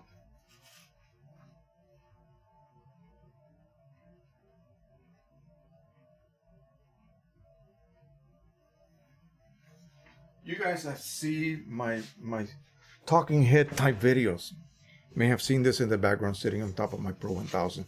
This was done on glass. This is my daughter. This is Nathan in the back over here, and Daddy. Brian, Nathan, and Judy. This is done directly on glass. Okay, it's not a photo sitting behind glass. This is printed on glass. Again, specially coated. Can you get bright colors on this type of substrate? Here's the background. Of course you can. Look at that. And also very sharp, so there's hardly any diffusion of the edges of the images as you print. This is my standard that I always use for something that's impossible to basically print on most printers. This image is so difficult to print because of the saturation level. A lot of these colors are out of gamut, but the sublimation system handled it. Look at that. And for those of you who may not know, you print on this paper, this special paper, and then you use a heat press to sublimate, to heat those solid particles in that ink print you created. It sublimates, it becomes a gas, and it permeates the so-called polyester coating, and it's permanently encapsulated. This is not going to fade. Okay. HDR image. I don't even know where that's at. But anyway, you get the idea of the intensity of these images. This is my wife and Nathan walking in his woods behind his house. What happened? We had a break in the weather, and all of a sudden a shaft of sunlight came through, and I happened to be there to capture it behind them. And again, you have to be here to see this. This is something you have to kind of witness in person. This is absolutely fantastic. Borderless, yeah, this will be a case for borderless, okay? I would not want to waste this with a border. Monochrome, can you print neutral? Yes, you can. I wish I could rid of those reflections here, but it's hard. Yeah, monochrome. That's the hardest thing to do. Can you make a profile? Yeah, you can, but it's very difficult. I've done it for this type of media only. Okay, nothing else. A feather floating on a pond.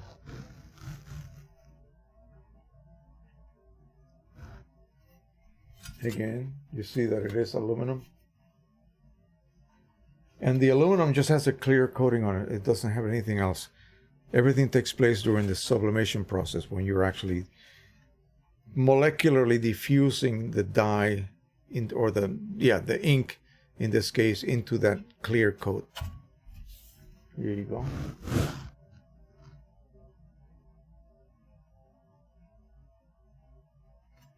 All right. And for those of you who are interested, I have a whole series on these, a couple of playlists on sublimation. Take you through some of the technical sides of it. Take you through the bad times that I had when my heat press just went up in smoke, basically. And I was able to repair it, but somebody very graciously bought me one. Spent about $300 and bought me and had it shipped to my home. They replaced it for me. This was a gentleman who was also into that, and he just felt that he had to do it. I really appreciate that.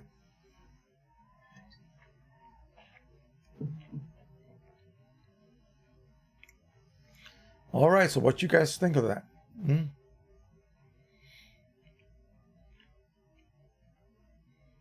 Let me see what else we got here. Looking like an open-minded and friendly background. Great. Yeah, let's see the aluminum photos. TikTok. Yeah, it took me a while to find them. Okay, they were over there in the shop. I also have, oh, you want to see glass? I showed you glass. This one's glass, but I'll show you a better glass one. So this one's glass. I'll show you one that I have. Easy to find.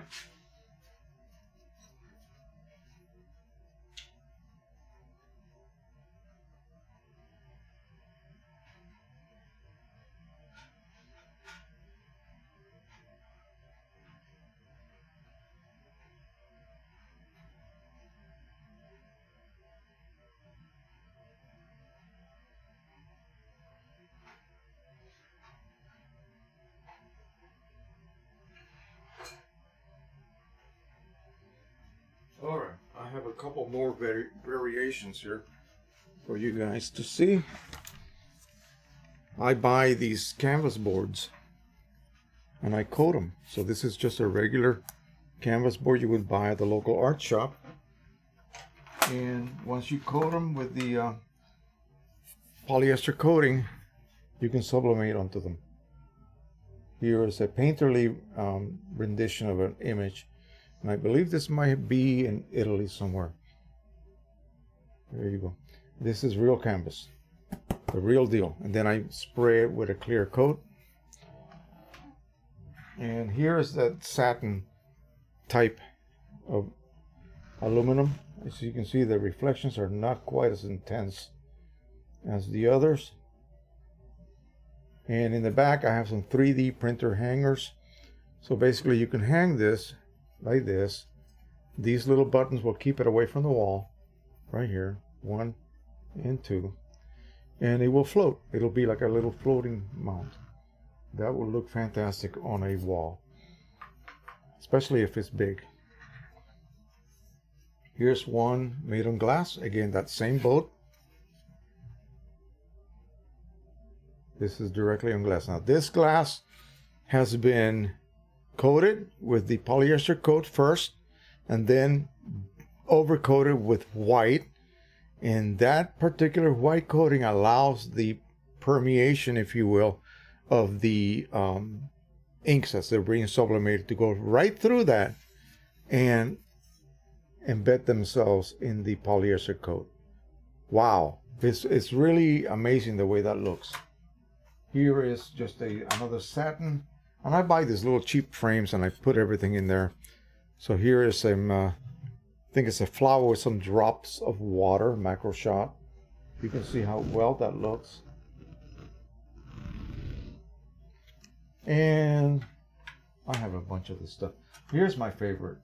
So I went out to the dollar store and I bought a bunch of cheap frames. These are the worst frames you can get. Let me turn the background light on. I'm going to do that to show you.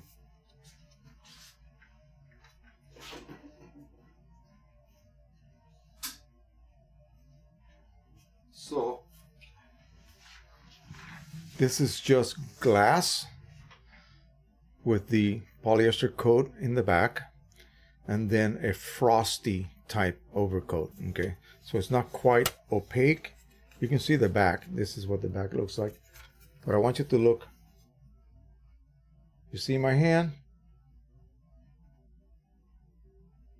This is what you look like. This is what you look at it as. You have to have, in other words, backlight. This will be like a transparency. So if you can hang this and have some sort of backlight, it gives it that glowing look. And from the front, it is just glorious.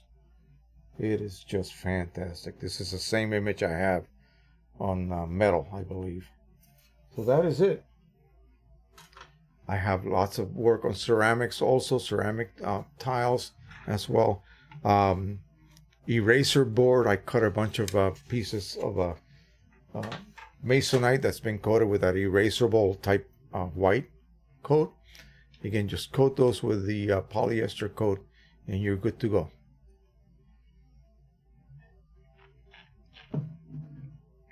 Alrighty, so mint on what printer? Yeah, I used a cheapo Epson Workforce 1100. It's only 4 colors and I'm able to get that kind of fidelity.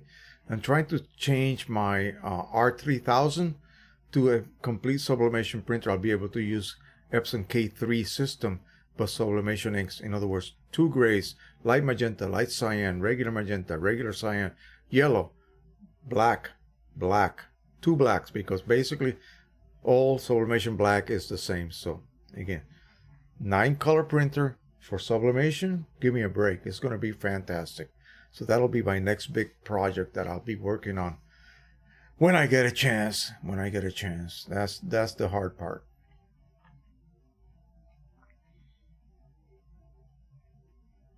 He says more glass. Yeah, glass is really awesome. The only thing you got to be careful with, this is cheap glass. It's not tempered, and you're using temperatures of about 400 degrees to perform the transfer of the original reversed print. Now, if you're going to print through glass and it's going to be viewed through rear lighting, then you print it the normal way. So, in other words, non-reversed.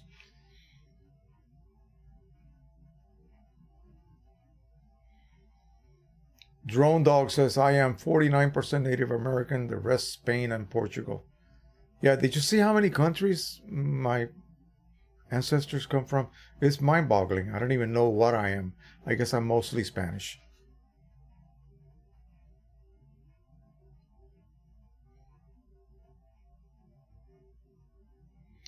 About 30 minutes ago, I think you said 5 minutes. Yeah, so you guys want me to call it a night? I can do that. It's no problem at all. If I get to talking and people want to hear me and see me showing them stuff, I will stay up all night. I once watched my friend Daniel Sampson from Drone Worship. He did an 11-hour, 59-minute, and 59-second live stream. Ridiculous.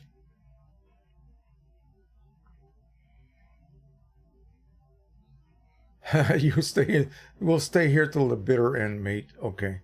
I wouldn't want to force that on no one. It is the Alhambra in Spain, I guess. Maybe one of the pictures. Okay. All right. So I think that'll be it. Let me show you something real quick here if you guys are interested. Let me quickly show you. I'm going to put you guys through this. It won't take but four and a half minutes, maybe even less. This is the last video that I shot when I was flying over at Nathan's front yard. So let me see.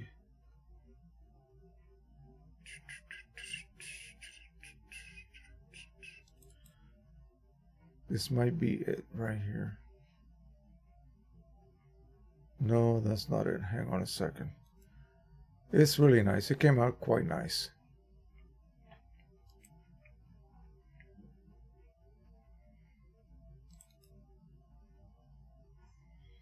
I just need to make sure that I do have the actual one. Yeah, this should be it. Let me go ahead and pause it. So I took the Parrot Anafi. Oh, look at that. I changed color because the screen just went black. I'm going to go ahead and jump over to the screen in a minute. Took the Parrot Anafi and I was doing some photography. Basically, I was trying to capture images with it that I can then come back and print on the Pro 1000. So these are images of Nathan's house. He lives in a very sumptuous house, as you can see. A lot better than mine. These are 21 megapixel raw images, DNGs. This is one of his little trees. I have my camera set to auto, so don't mind that if you would. Again, these are just aerials of the property. This is basically what I was doing that day. I didn't really want to shoot much of anything. These are the trees behind his house. And again, very, very sharp, really, really good photography that little drone is capable of doing. Let me see. Ah, here we go. And so I went ahead and made a few videos as to, how to go about editing these files for the best effect. Then I realized, well, heck, you have like 10 minutes worth of video when you were, lining up your shot from the air and all of that, this angle, that angle. Why not do a video on how you would go about editing video for the best cinematic effect when you're really very limited to what kind of material you have? Because I wasn't out there to shoot cinematic videos, out there to line up my drone to take shots, to take still shots. So I ended up with a bunch of clips that I then had to go and scour through and find out usable footage.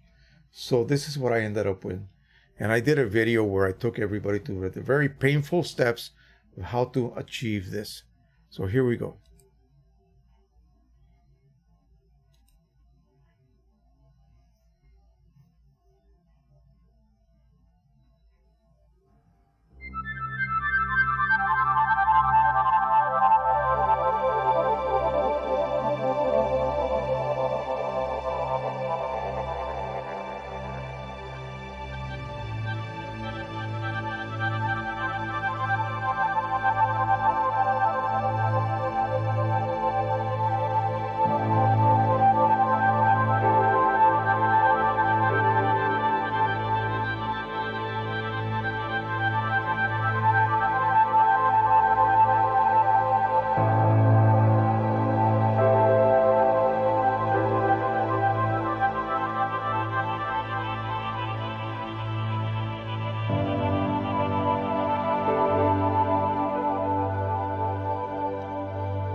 All right, that was it. I hope you guys enjoyed that.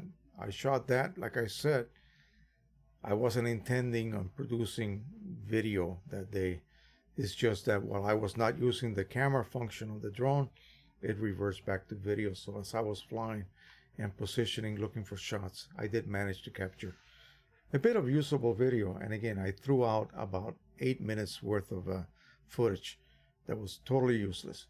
And I had that little piece of music that was about, how long was that? A couple of minutes, 3 minutes and 12 seconds worth. So I said, well, let me see what I can do. And so I made that 1 hour long real-time video on how I go about editing my video footage to give it a more cinematic impact. In other words, it flowed with the music, so everything has to be made to custom fit the music you're using. If you're using a more upbeat type background music, then you have to kind of edit your cuts to the beat, and I tend to do that with hard cuts instead of dissolves. But this type of video called for a more subtle approach. So anyway, people did enjoy it. I'm glad. And so this is what I do to relax. This printing stuff, that has become work for me. So when I need to spend some time to unwind, this is what I do. I take my birds and I fly them. And I have to look for areas where I can do that legally around these parts, because I'm in the DC area and it's very, very restrictive. I sometimes kind of bend the law a little bit and I do it in front of my street. But in reality, I'm not supposed to do that. But I keep it under control, of course, at all times. Anyway, all right, that is about it. I hope you guys enjoyed tonight's show. I went to 8 and 35 minutes. No, 3 hours and 35 minutes. It's 8:35 p.m. our time. Let me see if there's anything else.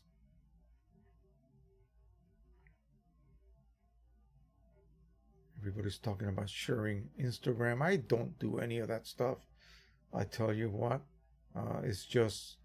it would just really, I would probably become an addict of Instagram and Twitter. And I just don't do that.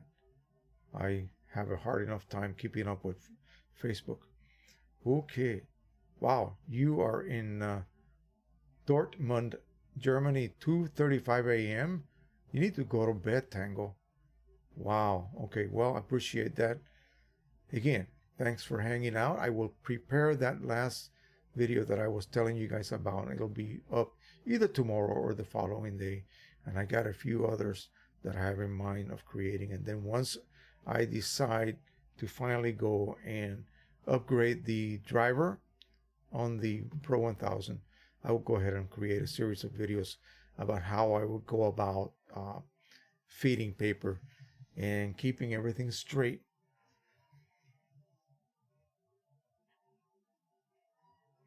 Drone Dog says, I love the Anafi. Yes, a wonderful little drone. People malign it. I mean, all kinds of people, especially the DJI fanboys. They just think it's garbage compared to DJI. Of course, look what you're paying for DJI. I mean, come on.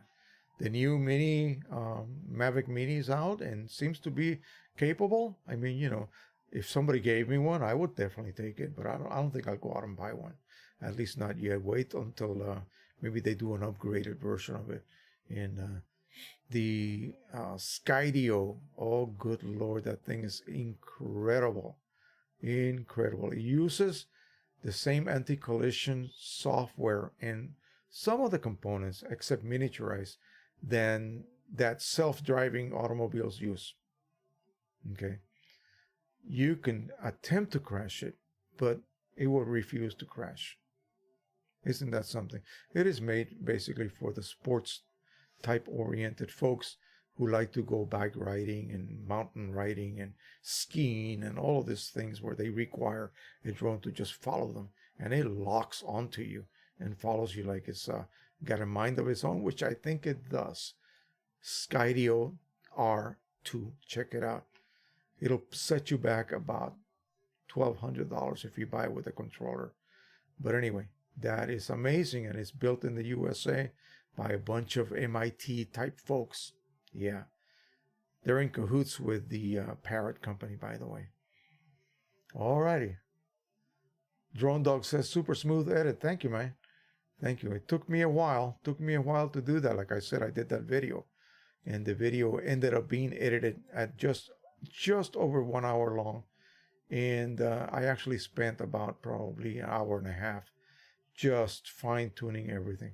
All right, that is it for now. Thank you so much for coming on board tonight. Thank you so much for watching, of course, putting up with all of this. Again, it's a lot to digest. So hopefully you will continue to watch my videos. Okay, we're going to try to do a drone live stream. Maybe I keep saying that, but I never find the time to do it. I'm going to go ahead and feature the Anafi, and I'm going to show you accessories that I have been able to find for it that actually work and actually improve things. All right, thank you so much. Don't forget to subscribe, share, and like. Happy printing, happy flying. Be happy. Bye-bye.